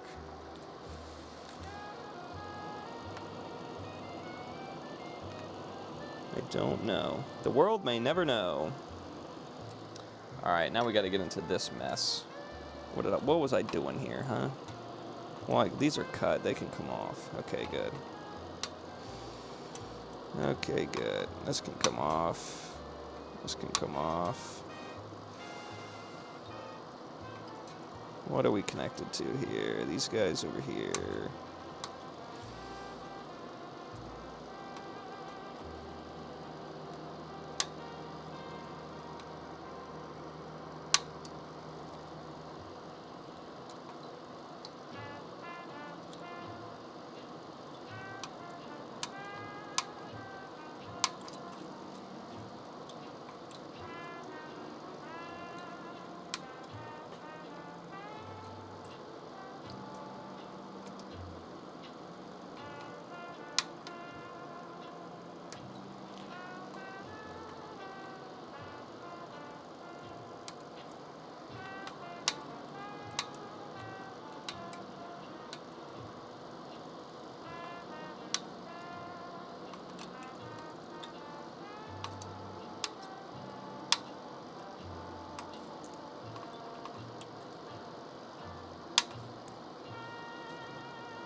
Rewind motors and actuators. Oh yeah, I had a yeah, I'm doing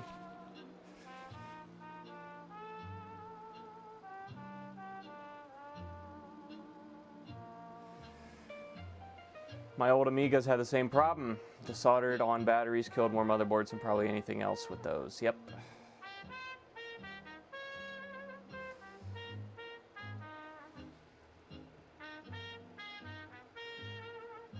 Yeah, I really like restoring the oldest arcade machines. You'll see, I think my eBay store is linked in the description of all my live streams, but I got a bunch of ones for sale. Well, not a bunch. I just finished a 1978 Atari football restoration. I love restoring that kind of stuff, the super old stuff. Right before that, I recently, this was before I started streaming that I did this one, so that I guess it's not so very recent. But I did a 1957 Gottlieb Royal Flush restoration. That was fun. That was fun. That was my first big challenge, I think. You know, I had to order the schematics off the website because the guy who owns that stuff still protects his IP, so you can't just get it off the internet somewhere. So I ordered it, went through the schematic, figured out what was wrong with it.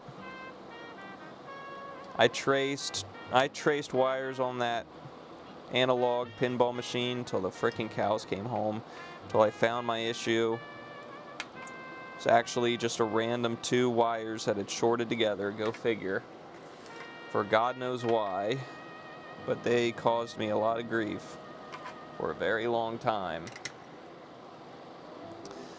But that, you know, that feeling, getting that thing running again after I finally found it, oh man, it's nothing like it. That was the greatest. That was worth it. To get that old game working again, to think that somebody played that game 60-some years ago, and here it is playing again.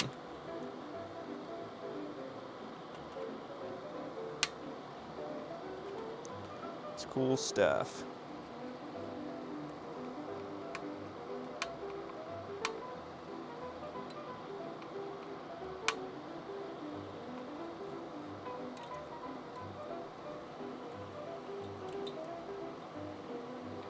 So we still got to solder all these in over here, okay.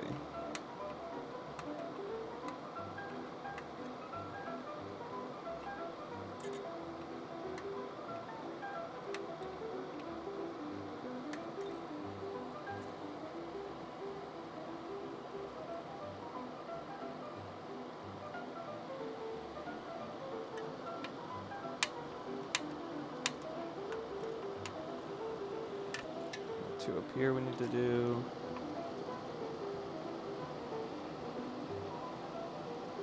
Boom. Boom. Now let's do this side. Get all these off here. Okay. Okay.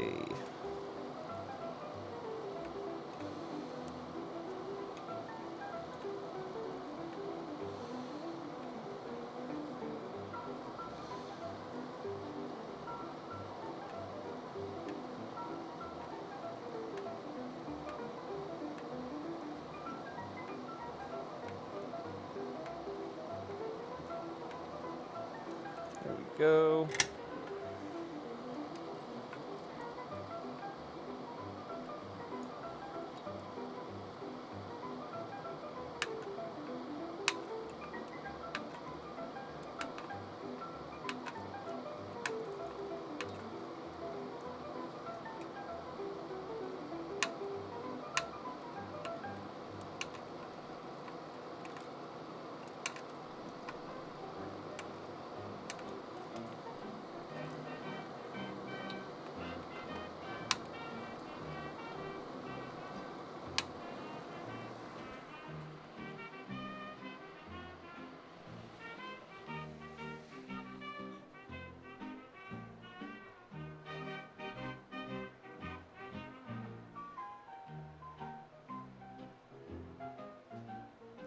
That's crazy. We told you, man.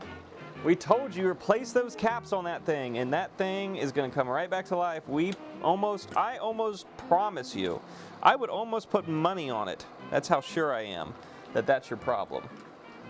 Every time I've had that, now I haven't done that many of them, but every time I've had that on a PS1, that is the problem. It's got to be that.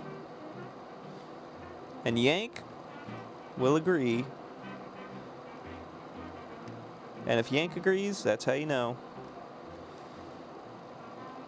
That's how you know.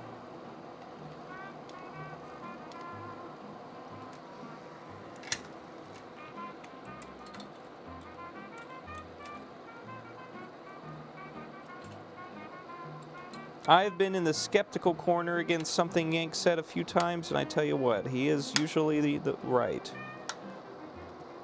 He is usually right.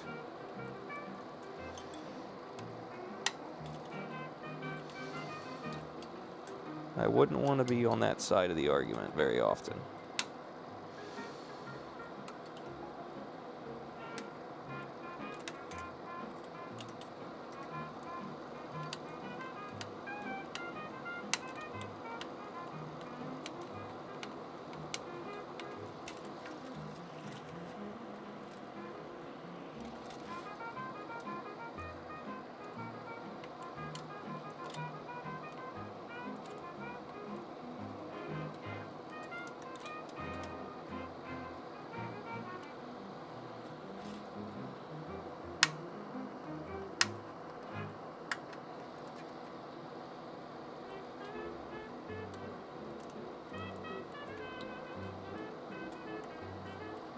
Oh man, there's a lot of soldering to do in this little section, huh?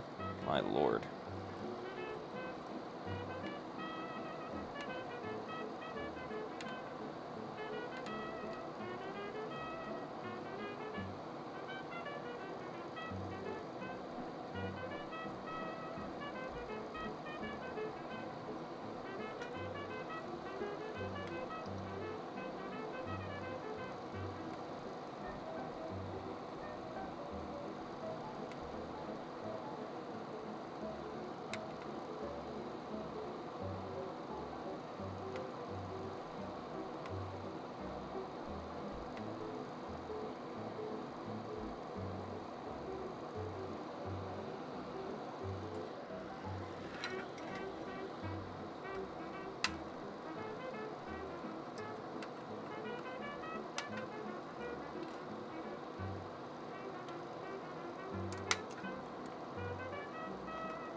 That definitely fell out, didn't it? Yeah, it did.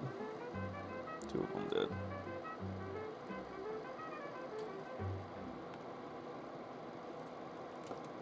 There we go.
What is going on here? This one's being weird. I'm just pulling it out. I had another one sitting right here. We'll put a new one in there. Fuck it. It's like each one of those diodes is like less than a penny.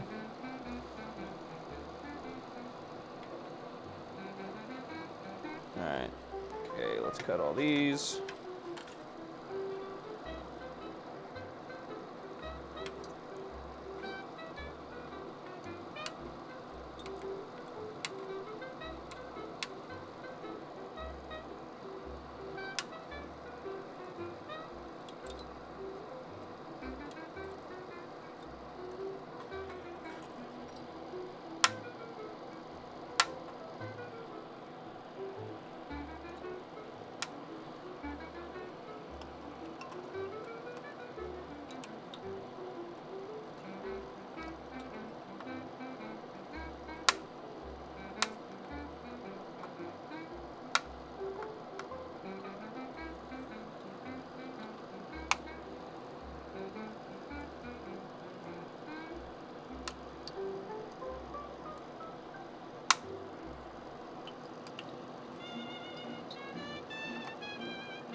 What a mess.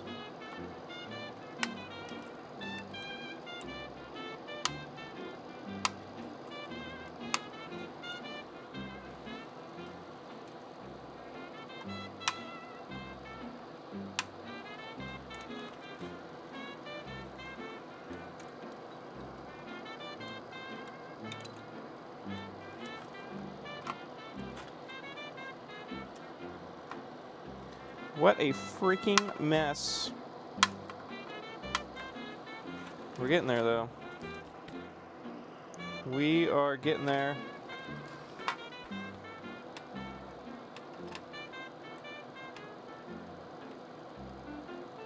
Stop it.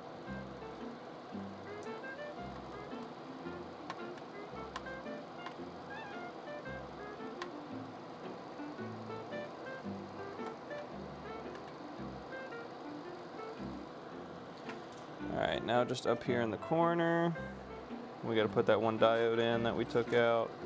Just grab another one out of the bag here.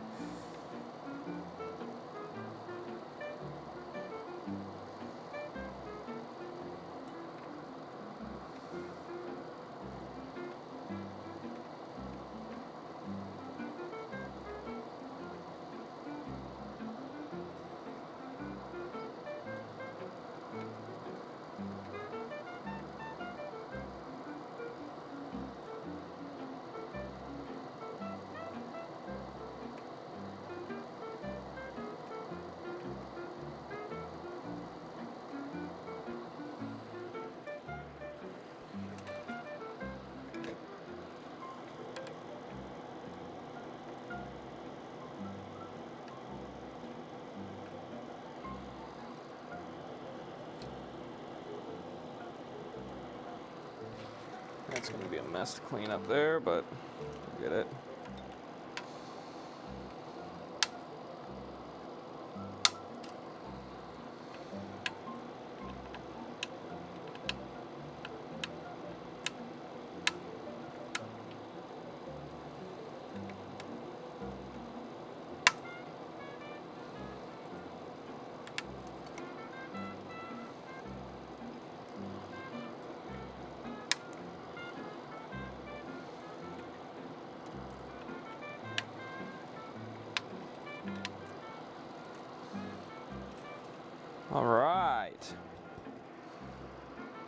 That's looking good.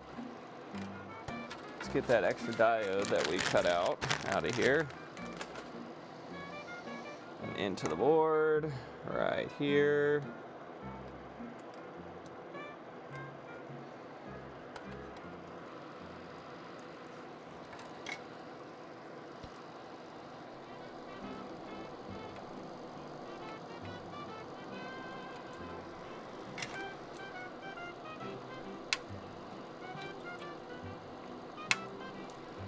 There it is. A few more things to add, but we're getting real close to being done. Got to socket the chips, put the headers in, a few more miscellaneous parts that need added.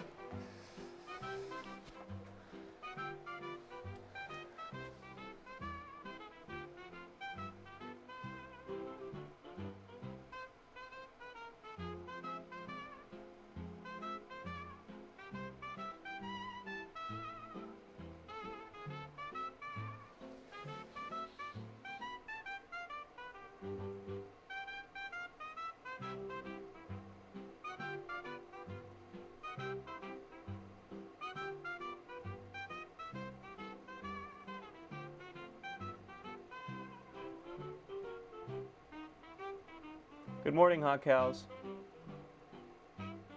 Grass puddle's going to bed. Good night, grass puddle.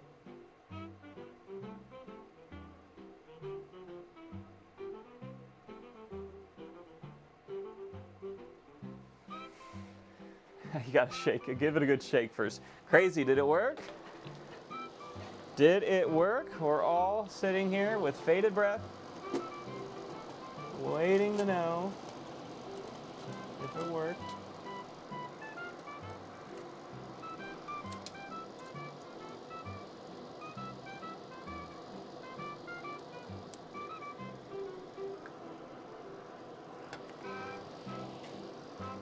Got to put our oscillator in.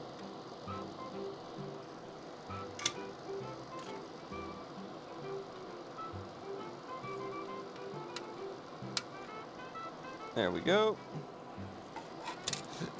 Oscillators installed. Now we have a few one-off capacitors we got to put in. I got to get my little bin of those, which floats around the lab here.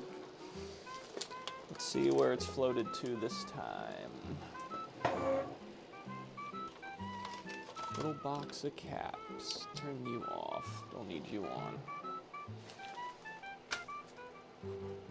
Usually it gets put back. Yeah, I see it. Okay. So we need a 0.01 micro, and 0.01 micro is 10 nanos, I'm pretty sure. That's a 103.01 micro. And then up here we need a 220 pico, which is right here. 220 pico. And this one's really tiny. We gotta get the feet wedged in there. Come on, bruh. Come on, bruh. Squeeze them together a little bit. There we go. Okay. And then last but not least, 0.001 micro, which is 1 nano, I'm pretty sure. 102. So.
Yeah, that's 1 nano, which is what we put in.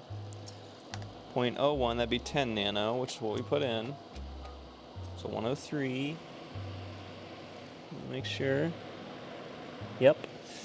And then we know that one's right. Okay, cool. Now, I think the only thing we got to put on this board is we need a little jumper up here for the NVRAM. We need our inductor right here. And we need to put the LEDs on. So let's put the LEDs on.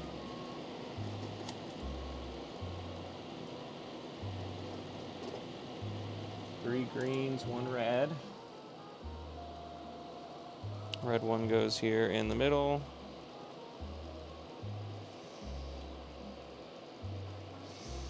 Then we got green one. Green two.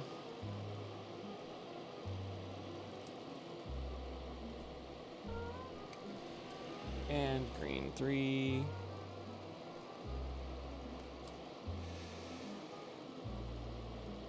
Like that. Boom.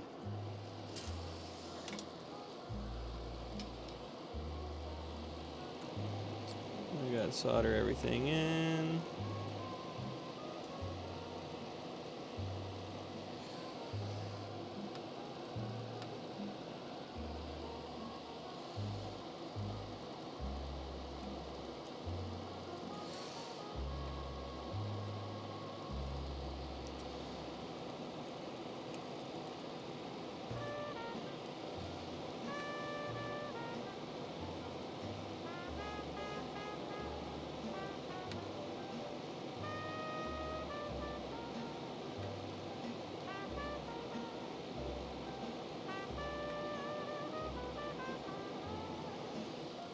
Go.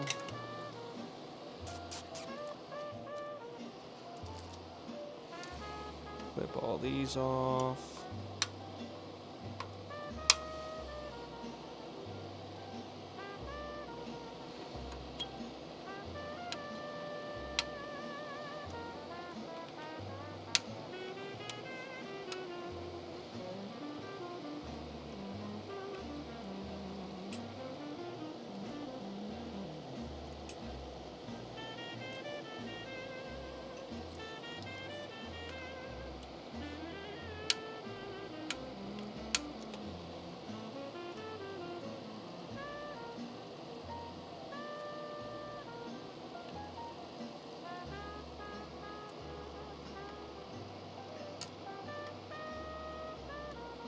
Alright, and we need one little tiny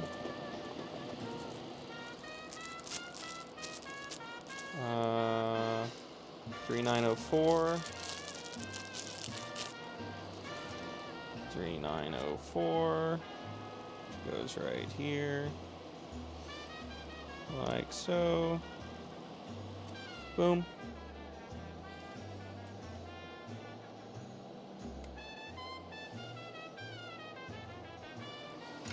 Solder in this 3904, and I think that's all the soldering we got to do on this board. I think we're done. We just got to socket now and clean up.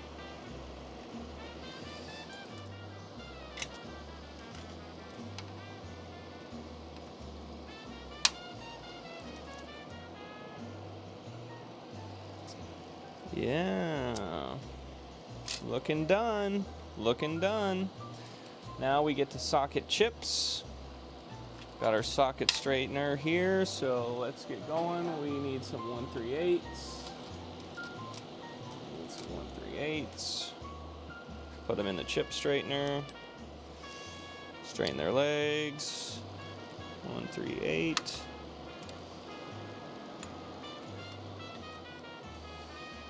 Another 138.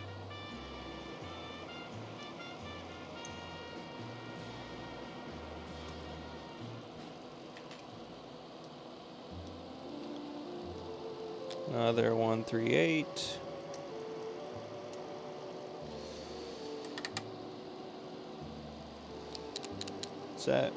Is that all 138s we need? Yes. Now we need some 339s. We need 3 of those as well. One goes right here.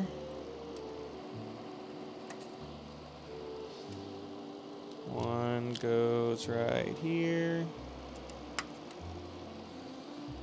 And one goes right here. We need a 00, which is just a bunch of NOR gates. Do we need 2 00s? Yeah, we need 2 00s. One here.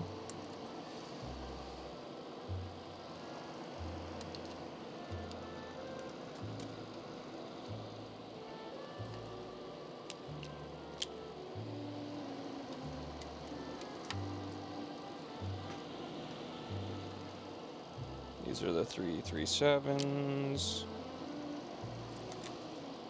There we go. And another 00. Over here. And we need a 32. Is that another 32 I missed? Must have. 32 right here. And LS04. LS04.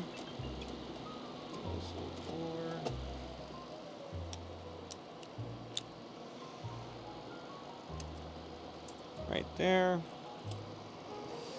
We got the RAM and stuff in. We need a 7417.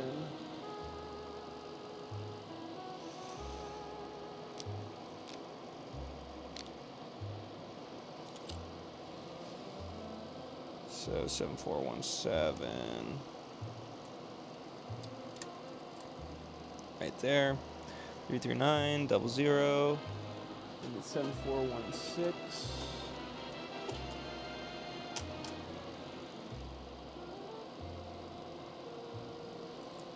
Here's a 7416. All right. And we'll double check everything. That's a 00. Those are definitely right because that's the only of that size I have. These are 138s. These are 339s. This is a 7417, 00, 339. We need the MIC. MIC. That's the voltage regulator. Watchdog little chip right there. Definitely not going to work without him. Oh, we got a wrong one in here. We put a 7416 in here. That's not 7416. That needs to be an LS32.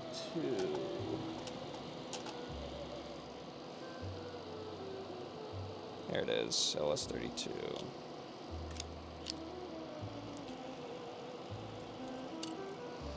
Some of our chips got a little jumbled. Make sure 7416 is right. Yep. 7417, yep. Okay. Oh, we still need the inductor.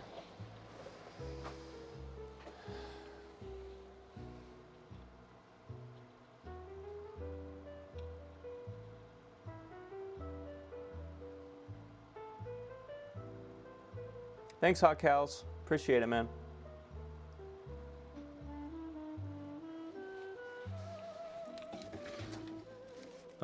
Let me find my inductors. Probably buried down here. I need to order more of those because I don't have enough to do all the boards. Here they are. There's my inductors.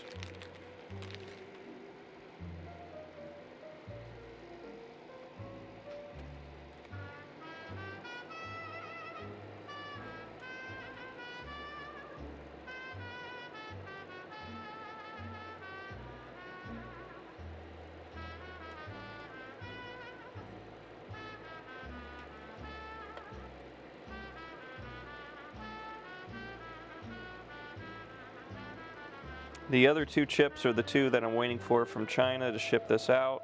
That's the part that really sucks.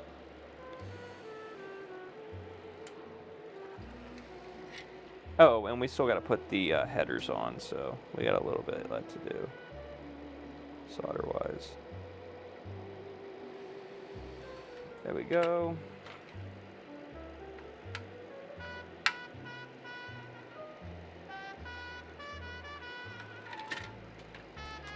Oh yeah, we need to make a little jumper, so we're just going to use one of our little clipped off legs here. We're going to put solder on these pads over here for the jumper. There it is. We didn't even need a... Sometimes it flows good, sometimes it don't. That flowed really good, so that jumped the pads, no problem without a piece of wire in there. All right, now we're gonna grab all of our sticks of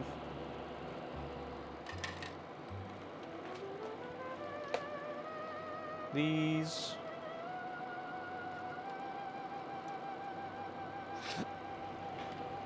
And we're gonna start making these.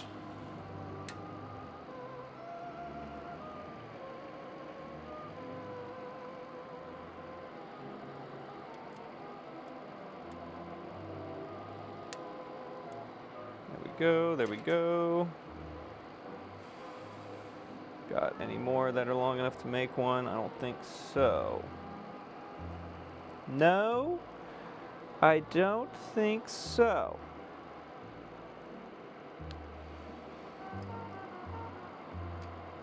That's one too many.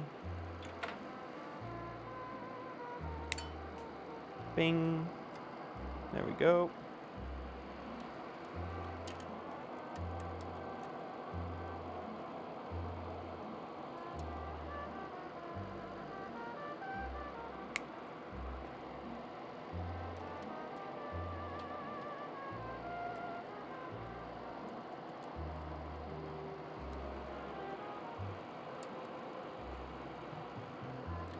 And there we go, that's all of them.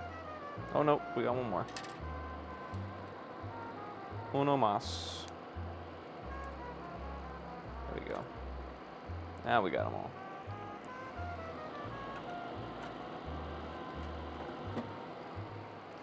So usually to do this, I take another blank board and we use it to flip over, but I got all the chips seated, so I should have done this a while ago. So what we'll have to do instead is the old way that I've done it, and that's with tape. Just getting tape and... Where's my invisible tape? That'd probably be best for this, but oh well. We'll use some packing tape and just tape these suckers down so they don't go anywhere.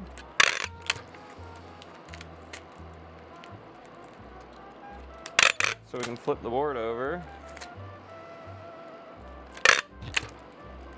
and solder them in. Now we just do the ends because it's not going to be straight, but it's good as snuff. It's good as snuff to flip over and just solder your far left and your far right pin to keep it in place.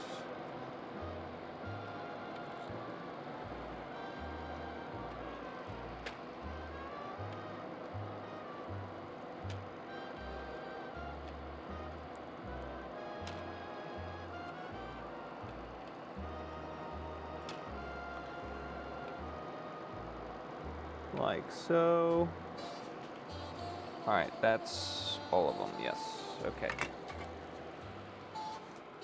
So now we can flip it back over. We can pull all this tape off.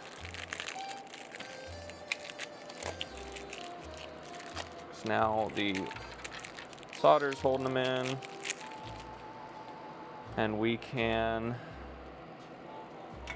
get them seated really good now by doing this, clipping them in. Yep, there it is. Happy. Yep. Flat. Yep. That one was already really good. Yep. Okay. So what about this one? Usually just has a little bit more to go. Like that. Okay.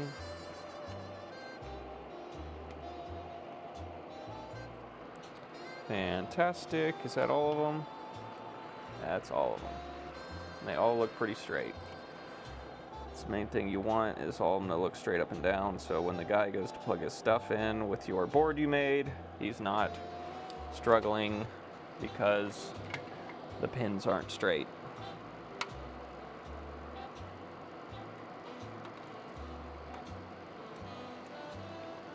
Alright, now we just got to solder in all of these guys.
Did we get them all?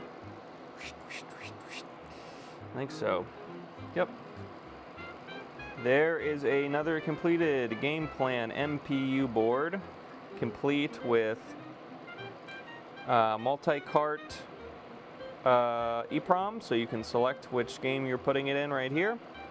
Complete with NVRAM, so that you can play whatever game you want, and it will save to this without needing a battery. Yeah. Complete working. That's what it is. Hopefully complete working.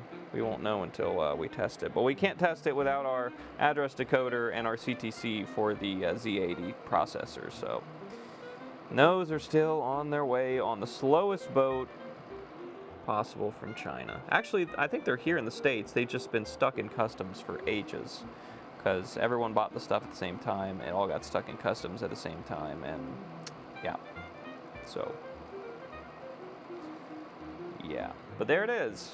I wanted to check that one trace, because he got cut really short, and it really seemed like I couldn't get any solder to flow on him. So we're going to follow him and make sure he's got good continuity between his pin and his friend there. Yo Yeti, yo Yeti. I don't have any commands in this shit. Sorry, Yeti. I just haven't really cared enough to get all the fancy Rusty Russ and Ace and all you guys' stuff figured out. Yeah, this is a lot of work. Sierra spent a lot of time helping me with putting this board together the other night. If I do it just myself, it's like 4 hours. All right, there's continuity there, so if we keep that held on and come up here. All right, yeah.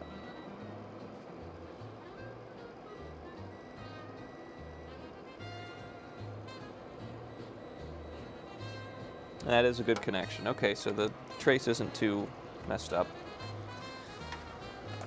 Isn't too messed up.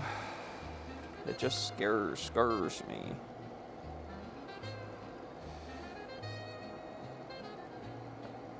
There we go. That's better. Push the pad on through.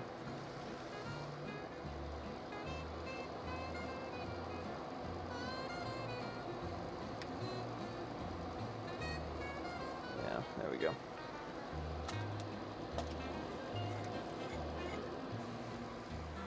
Da-da-da-da. All right, that one's done. That is a done board.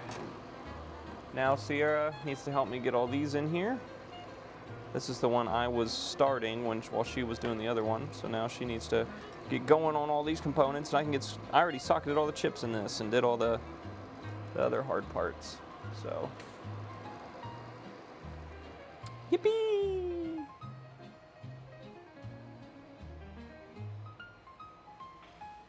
She is ready for Poketopia. She got an email saying that her game wasn't going to be delivered until Friday, and she was like absolutely pissed.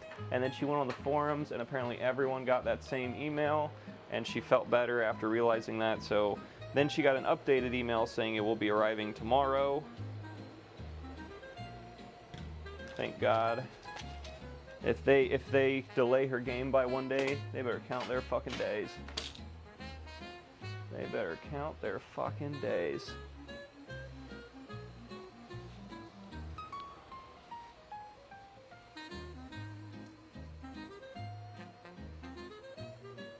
Yeah, she got the game key card because she got the pre-order with the plushie or whatever. She got the plushie, so I think she had to get that version to get the plushie. Or something.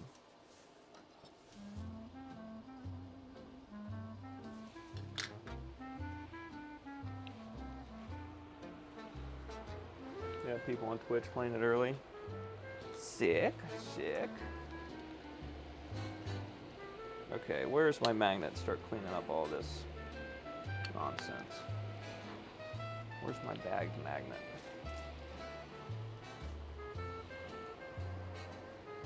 Should be over here up on the wall, and it's not.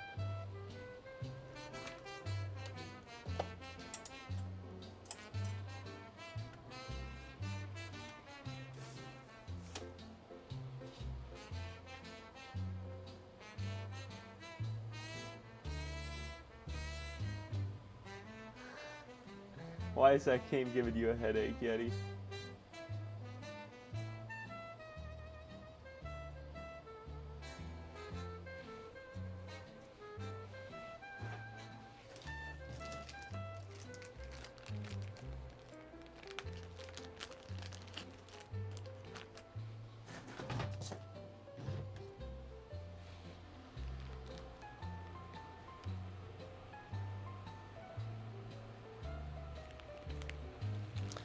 Well, what time is it? 10? I might just mod this Intellivision real fast because we're just sitting here. I can get this done. That'd be pretty nice.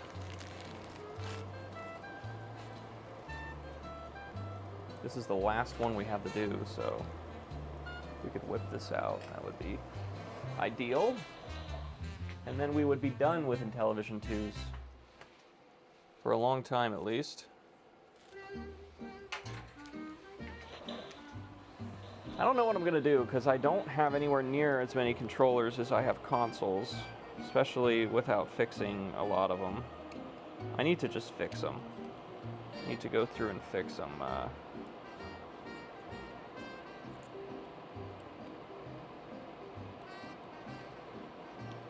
I just need to take the time to do so.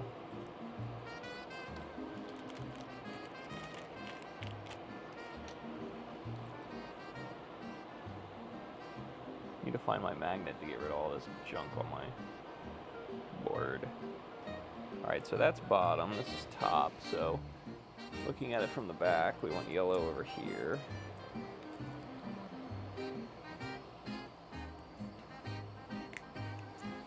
Like that.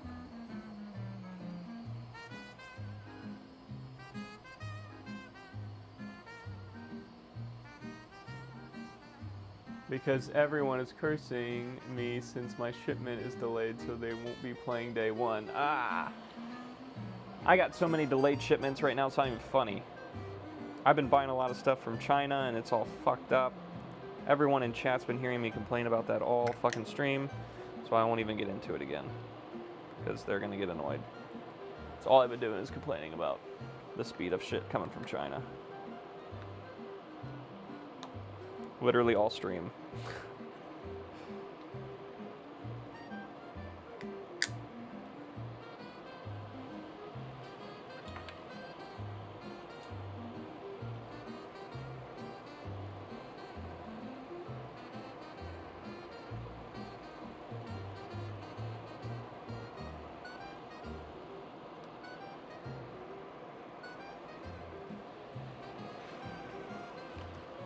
Alright, I definitely need to clean this place up.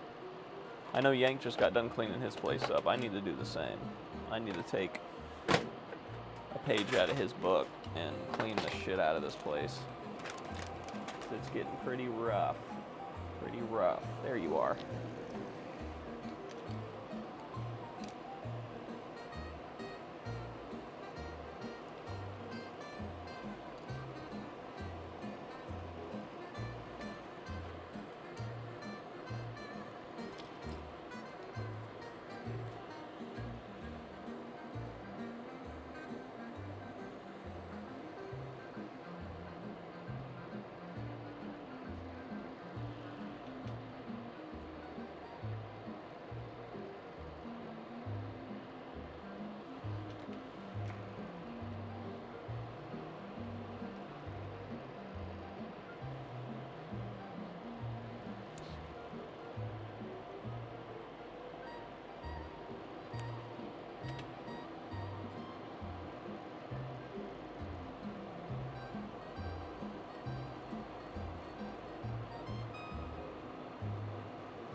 There we go. These are all 3 soldered on. Now we can bend them and not burn our finger. Hopefully. And then put them on.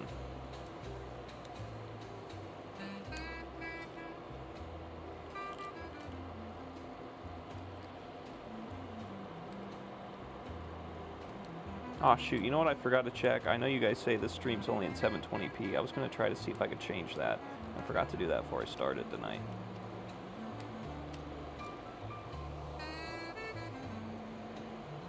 I knew there was something I was forgetting.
Alright, now I just gotta find my ratchet to get these on tight. I think I still have that box set down here. I do.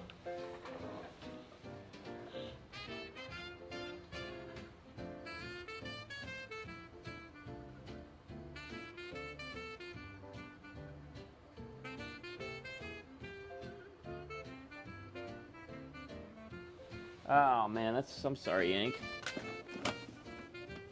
How does some jackass in Europe get your card number anyway? That's crazy. That's crazy talk.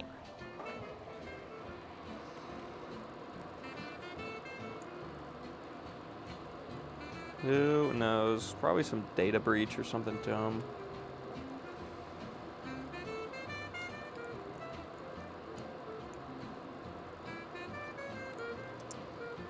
making sure all those can't move. They can't. Very good. Very good. Very good.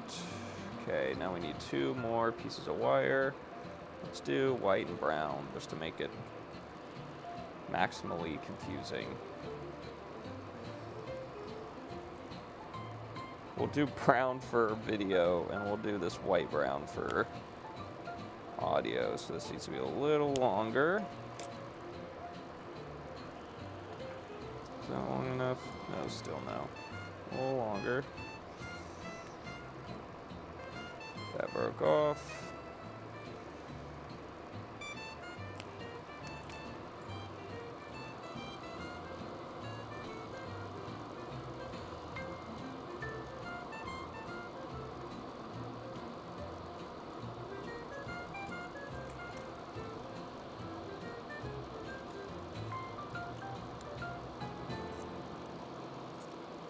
Shit, that's way too long.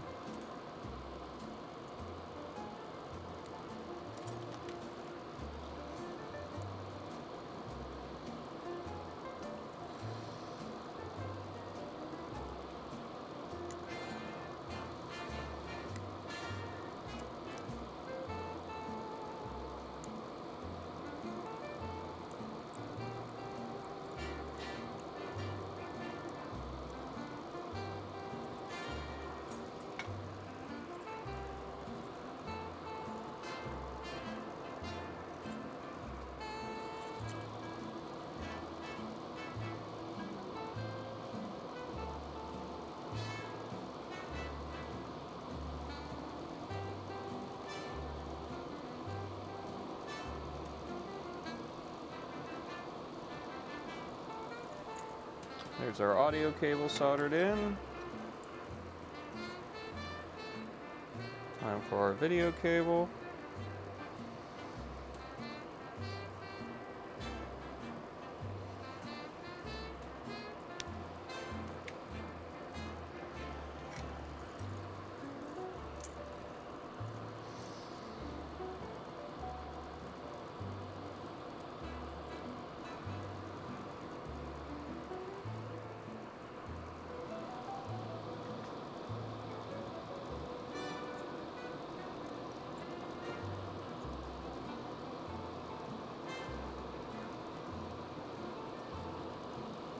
Like that.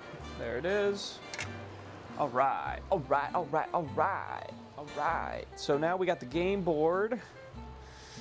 We got to find the bottom of the case for this Intellivision. I have no freaking idea where that is. We do need the bottom of it though. It might be over in the other room. I might have to take a minute to go searching. The top is right here. So I have the top. Ta-da! I have the circuit board. And I have the mod, and now I just need to find where the bottom is. And it could be anywhere. Where is it? Where is it? Is it hiding in here? Ooh, there's an Intellivision hiding in there. What are you doing in there, Intellivision? Is this one of the ones I modded already?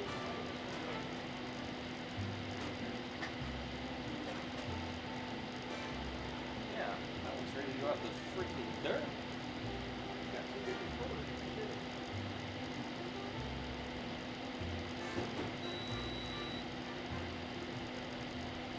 I have so many modded televisions laying around.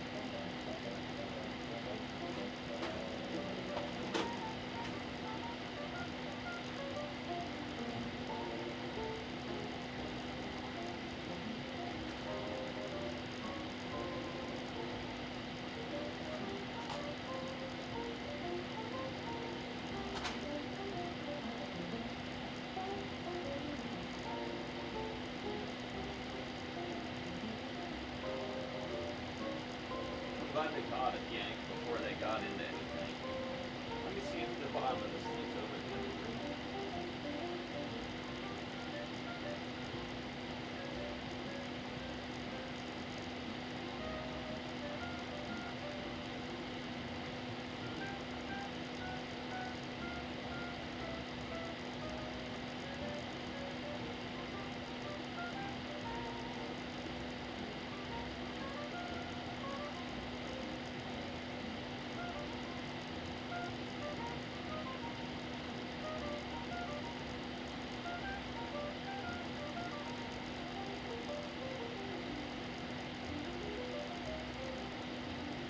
was in the other room.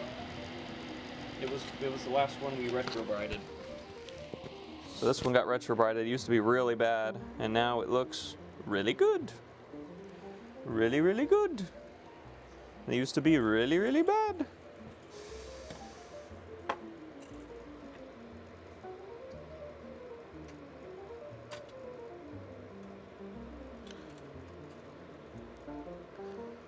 Used to be very, very shit. Now not so shit. You know what I mean?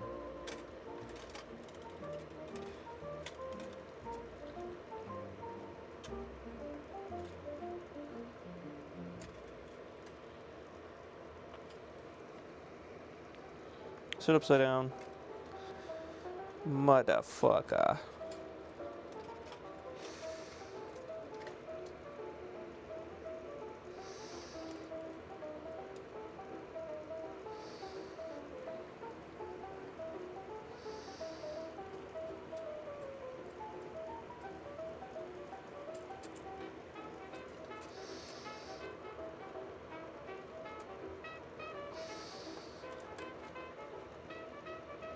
And one of our wires broke. Which one was it? It was our audio cable. Yippee! Yippee! Damn it.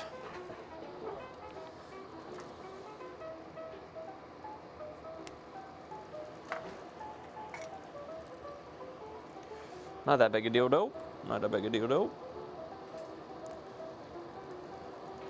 We just need to flip this. Get some solder on there. There you go. And then drop this guy right like that.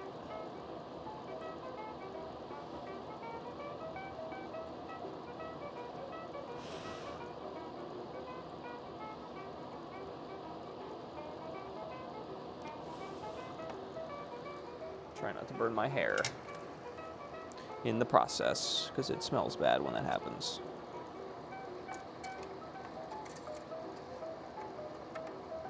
There we go.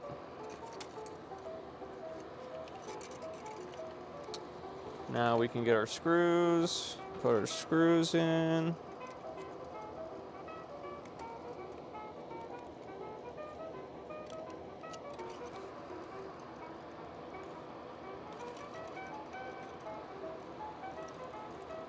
We got all these sticking to our damn tool.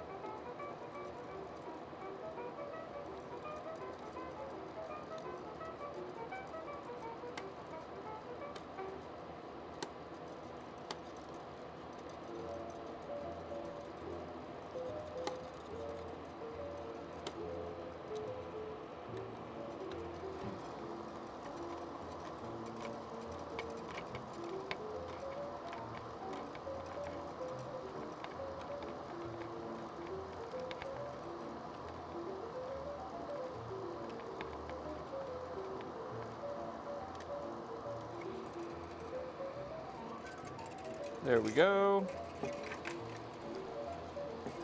Now we can get our game board and put it in, or our logic board, whatever you want to call it. Put it in, down and over, just like that. And then we just gotta put our circuit board in here. Let's flip that this way, it makes it easier.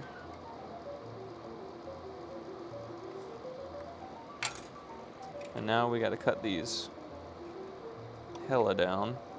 They're all way too long.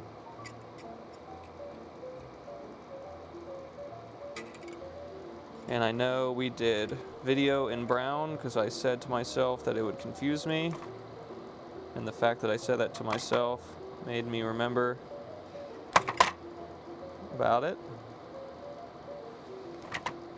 And now it doesn't want to strip. There it went. Jesus. And then we got green was ground, and black and white was audio. Perfect.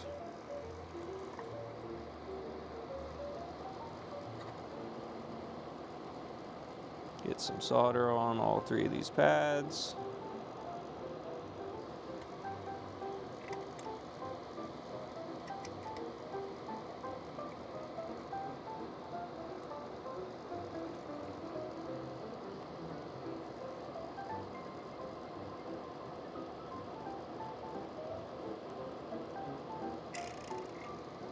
Damn wire.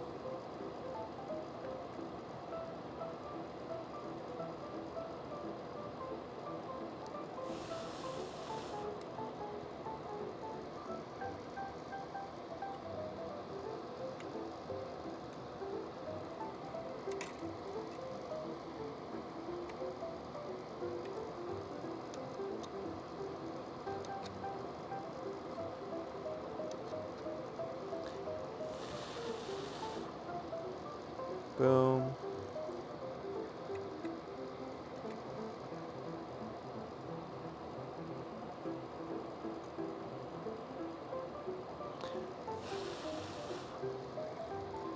Here we go.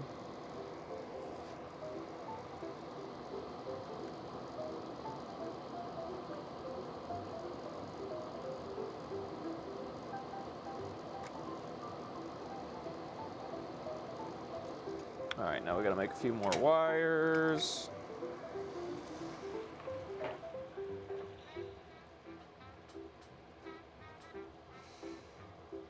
Hey man, they don't want to work. That's for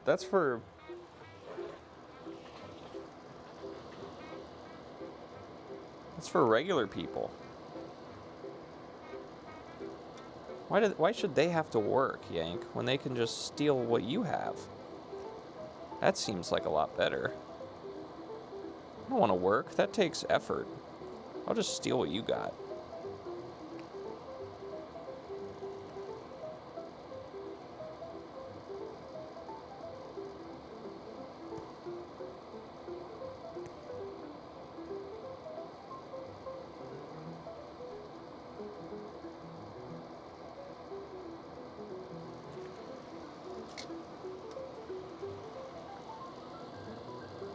We'll do that one last.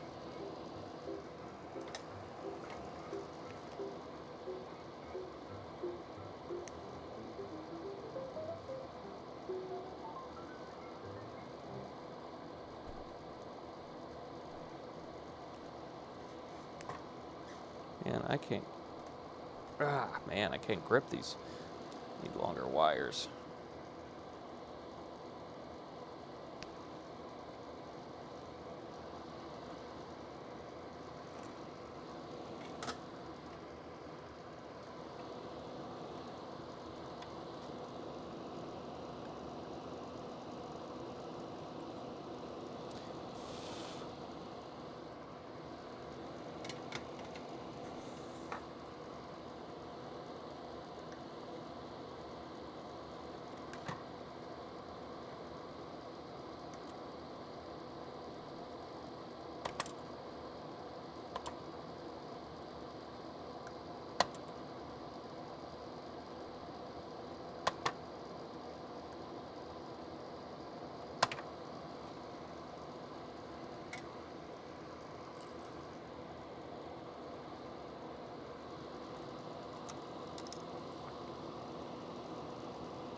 There's that one.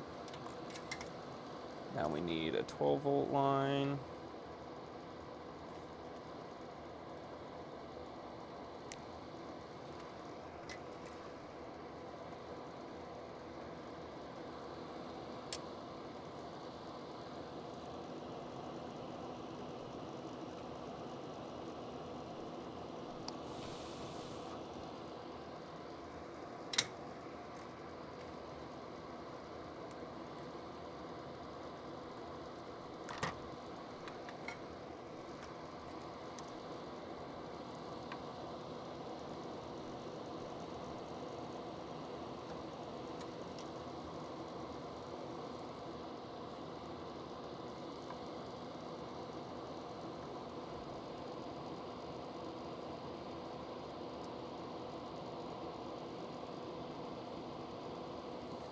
There's our 12-volt line.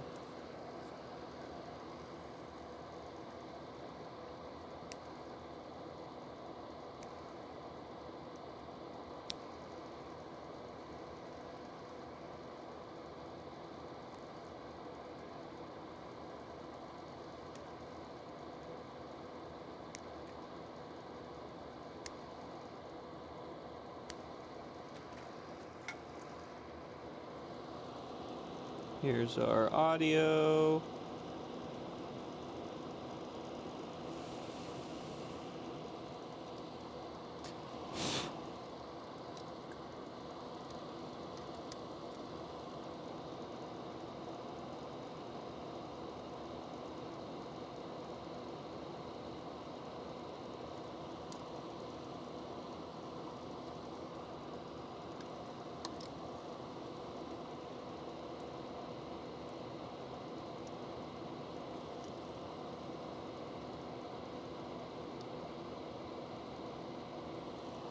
There we go.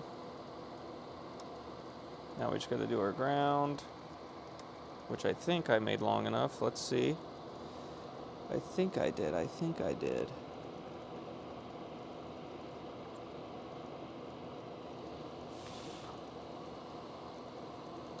Can we get that to a ground hole? Yes, we can. All right.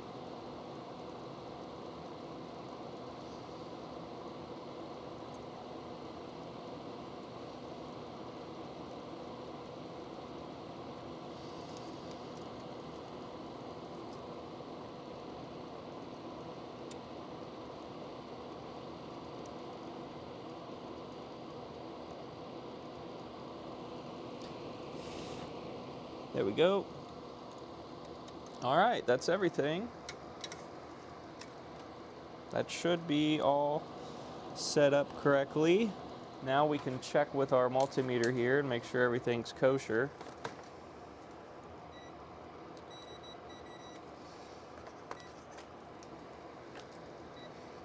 So if we touch ground,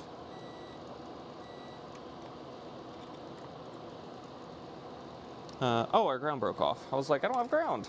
That's okay. It's because it broke. So we'll solder that back on. Just got to hold this guy down. He just got twisted too many times. Ah, stop it, you guys. They're all wanting to break off over here.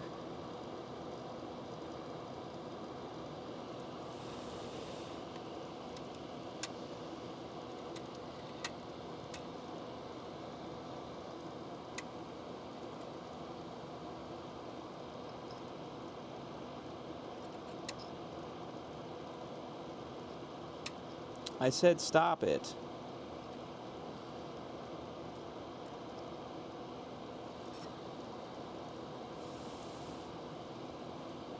There. Now you're pissing me off. I said stop.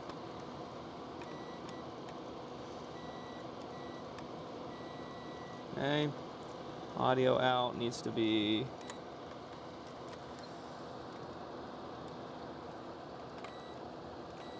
Yep, video out needs to be, yep. Video in needs to be, yep. Audio out needs to be, yep. 12 volt needs to be, yep. Ground needs to be, yep. Okay, that all checks out.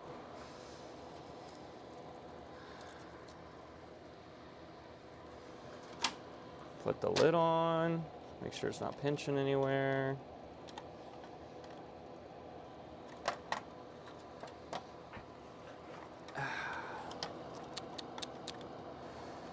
Does it go on this side? Yeah, it goes on that side. Make sure it's not pinching.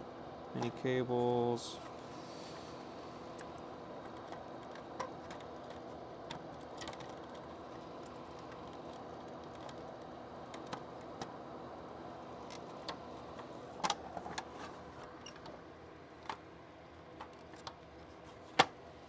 There we go. There it is. All right. That looks good. we got to put some screws back in here. This should be our last bag of screws for the Intellivision.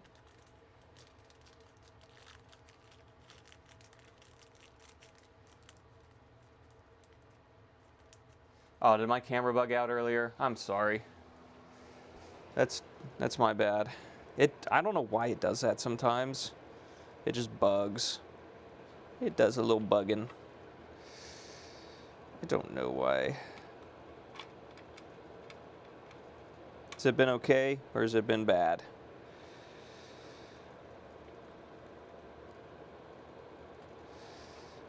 That goes there. This goes up here. This goes here. This goes back here. Oh, there's my magnet. Okay, we'll clean up all this stuff real quick when we're done.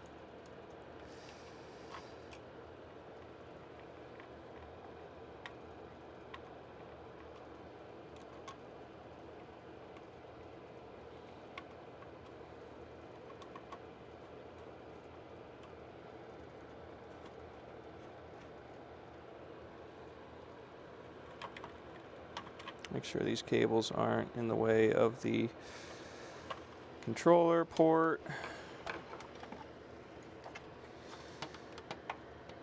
Funny thing is, I don't think I even touched it. It usually only bugs out when you bump it. There we go. Case went together. Our light isn't through. Gotta make sure our light goes through. There it goes. Now we can put in our 2 screws on the bottom.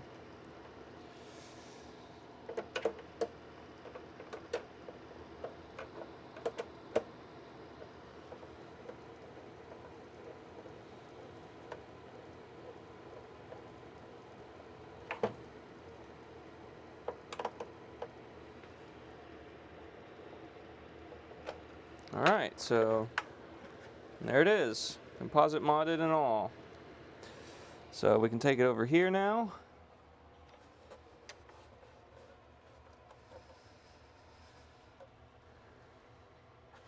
Yeah, it's quite the setup. Now we can go back to this cam. So plug this one in. I'll go to desk cam and change this to that one. Now we're here. And I can go to this cam and I can grab a game. Oh, our board is definitely not sitting right in here. Yeah, our board is not happy. Why are you mad, board? Why are you mad, bro?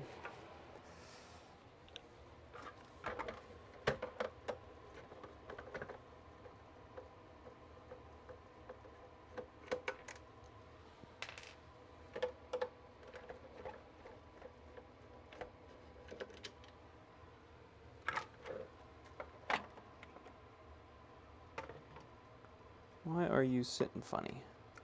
Are you not under that foot? No, you are. What's your problem, man? I don't want to force you down. You are unhappy for a reason. Let's figure out why that is. It's best to figure out the reason and not just force him to comply. Something is just not sitting right.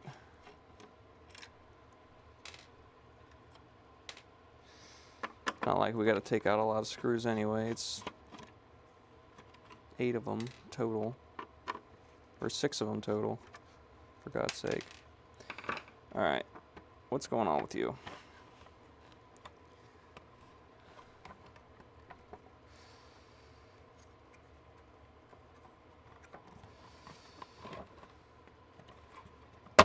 There it went. No? Still looks kind of cockeyed. Like it's sitting on top of something.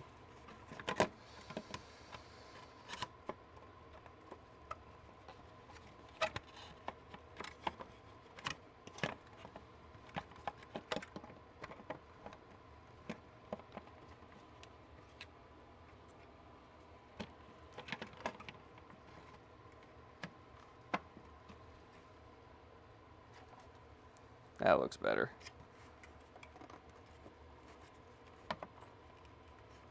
I think.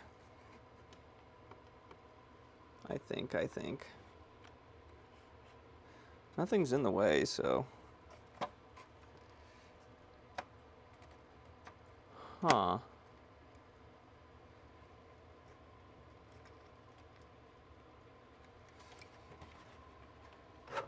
Let's see, without any screws in, let's see if the lid looks right. No, I'm gonna hit no on that. Still looks like the board's too high. Anyways, we can at least test this without the lid on. This might be a situation where, because we just took all these, we took like 10 of these boards out, and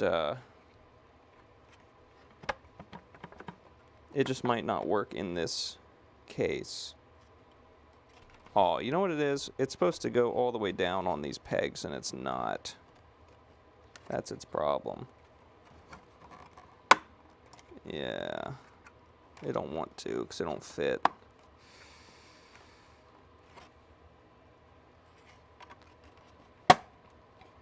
That peg fits. This one does not. Let's see if I can get it to fit by giving it some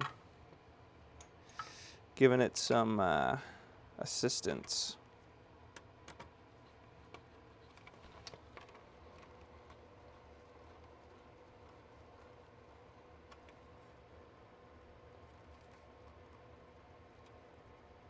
There we go. That looks pretty good.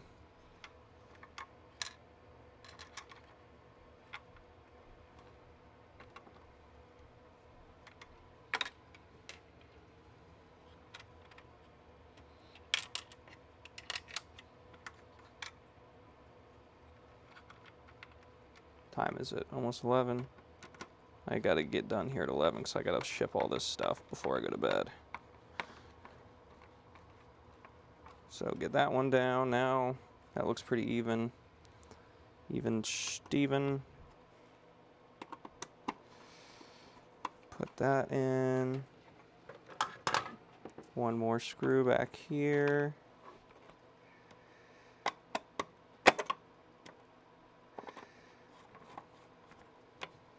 All right, now let's just test it like this without the lid on. Because if we got to get back into it, might as well. Put a game cartridge in. We need a power supply. I got one right over here.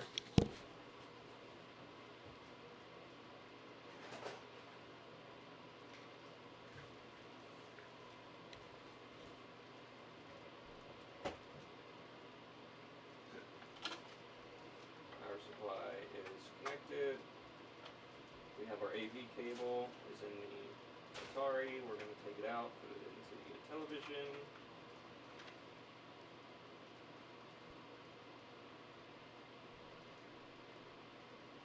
There was for a second, but that's not going to work anymore because we have the composite set up.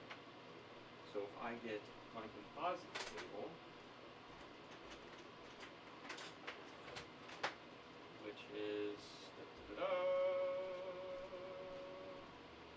right here. So we got composite in the front. That's red, white, yellow. And we're going to hook it up to this one. Red. Look at that.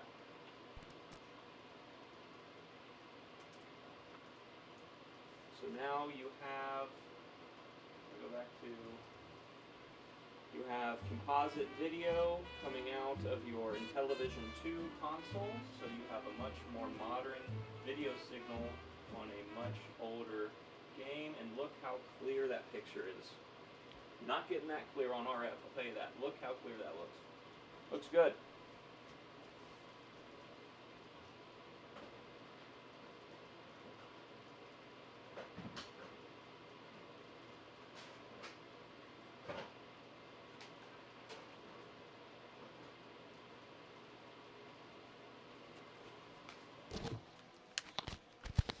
Look how clear that looks.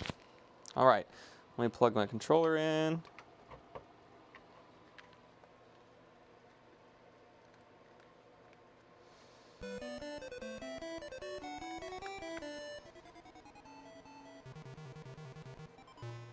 and let's game. No!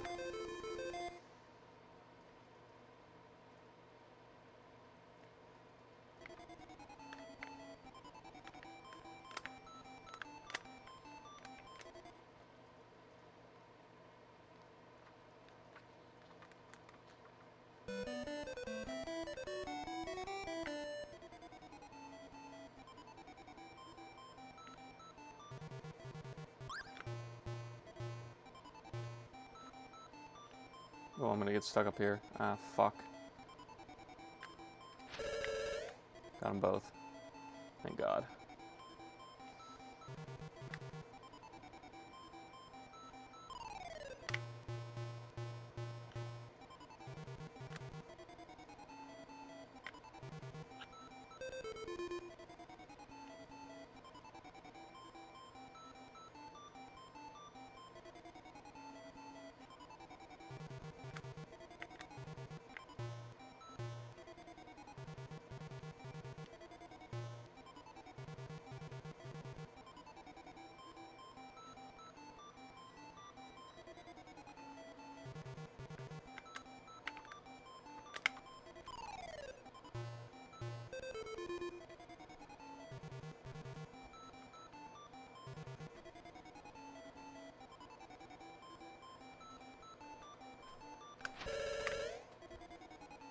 See that gamer move?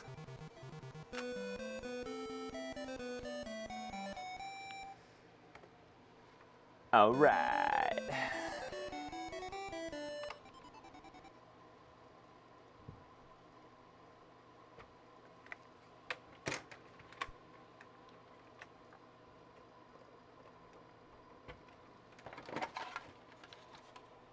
For the final time, hopefully the lid can go back on. Ah, wait. Wait. Nay, nay. Nay, nay. This deserves a Tristan's Electronic Garage sticker. Don't we think, gang? Don't we think so? I think so.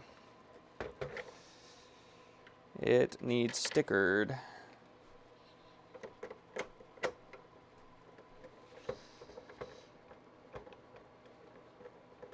Thanks, Attic. It does look good. Looks pretty good. The bottom of this needs the remnants of the rubber feet removed and new rubber feet put on, but that's easy. I can do that later on. But now this is a finished console.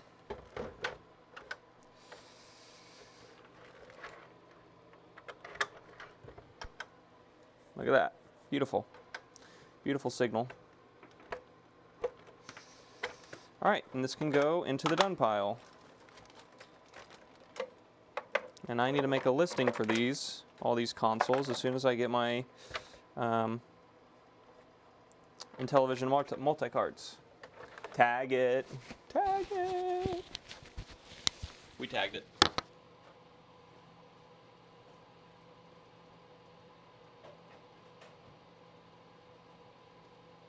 That's a lot of Intellivision 2, folks. That's a lot of Intellivision 2s. All right, I got to get all this stuff shipped out now. That is not what I wanted to click on. That is. So I want to thank you all for hanging out with me tonight. I got to end stream now. We had 300 different views, over 300 viewers. That's awesome. Throughout the stream. Never complain about that.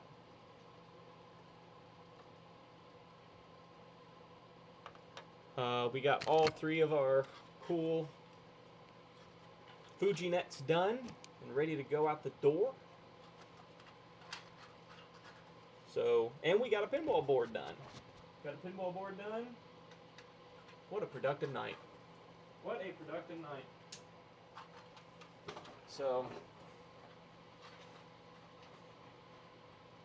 yeah, Attic. 3 Fuji nets sold last night. Can you believe that? I listed these 2 days ago, and I've already sold 3 of them. So I got to get going on some more now. Got to get some more 3D prints done too. Shit. Anyways, The internet is cool. These things are really cool.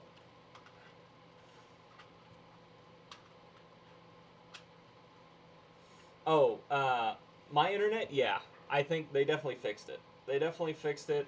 I don't see any drop frames, 0% drop frames, 0% rendering lag. It was all the network's fault. And I spent how many days trying to troubleshoot my local thing, buying cables and everything else. And the whole time, it was my service provider. It had nothing to do with me. That's really aggravating. But, oh well, you live, you learn, I guess. So, next thing I'll really be wanting to do is setting up my barn for streaming. This summer I want to stream out of the barn while I'm doing arcade cabinet restorations. So we'll keep doing the soldering and the board repair down here in the barn, or in the basement. But Tristan's electronic garage is supposed to be in the garage. So we'll be out in the garage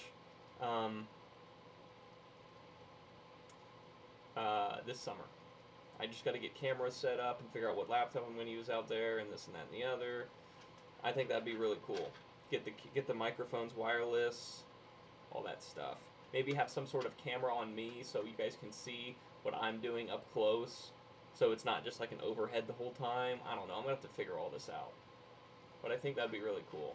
It's just going to take money and time and wiring and setup, so. Alright, what do you guys think?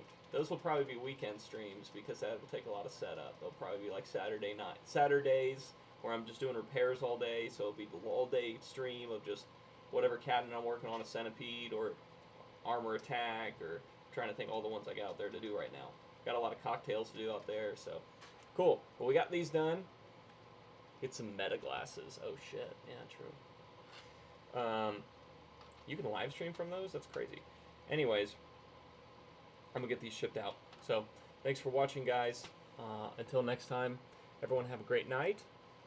Stay safe, and we will see you next time, which will probably be tomorrow night or Friday. I have a lot of consoles to do, so next stream will probably be, unless I get a bunch more orders for stuff like this, will probably be some actual console repair, which you guys will enjoy a lot more than watching me solder boards together all day, I think. Alright, have a good night, everybody. I don't know, they might only record. Who knows? Have a good night.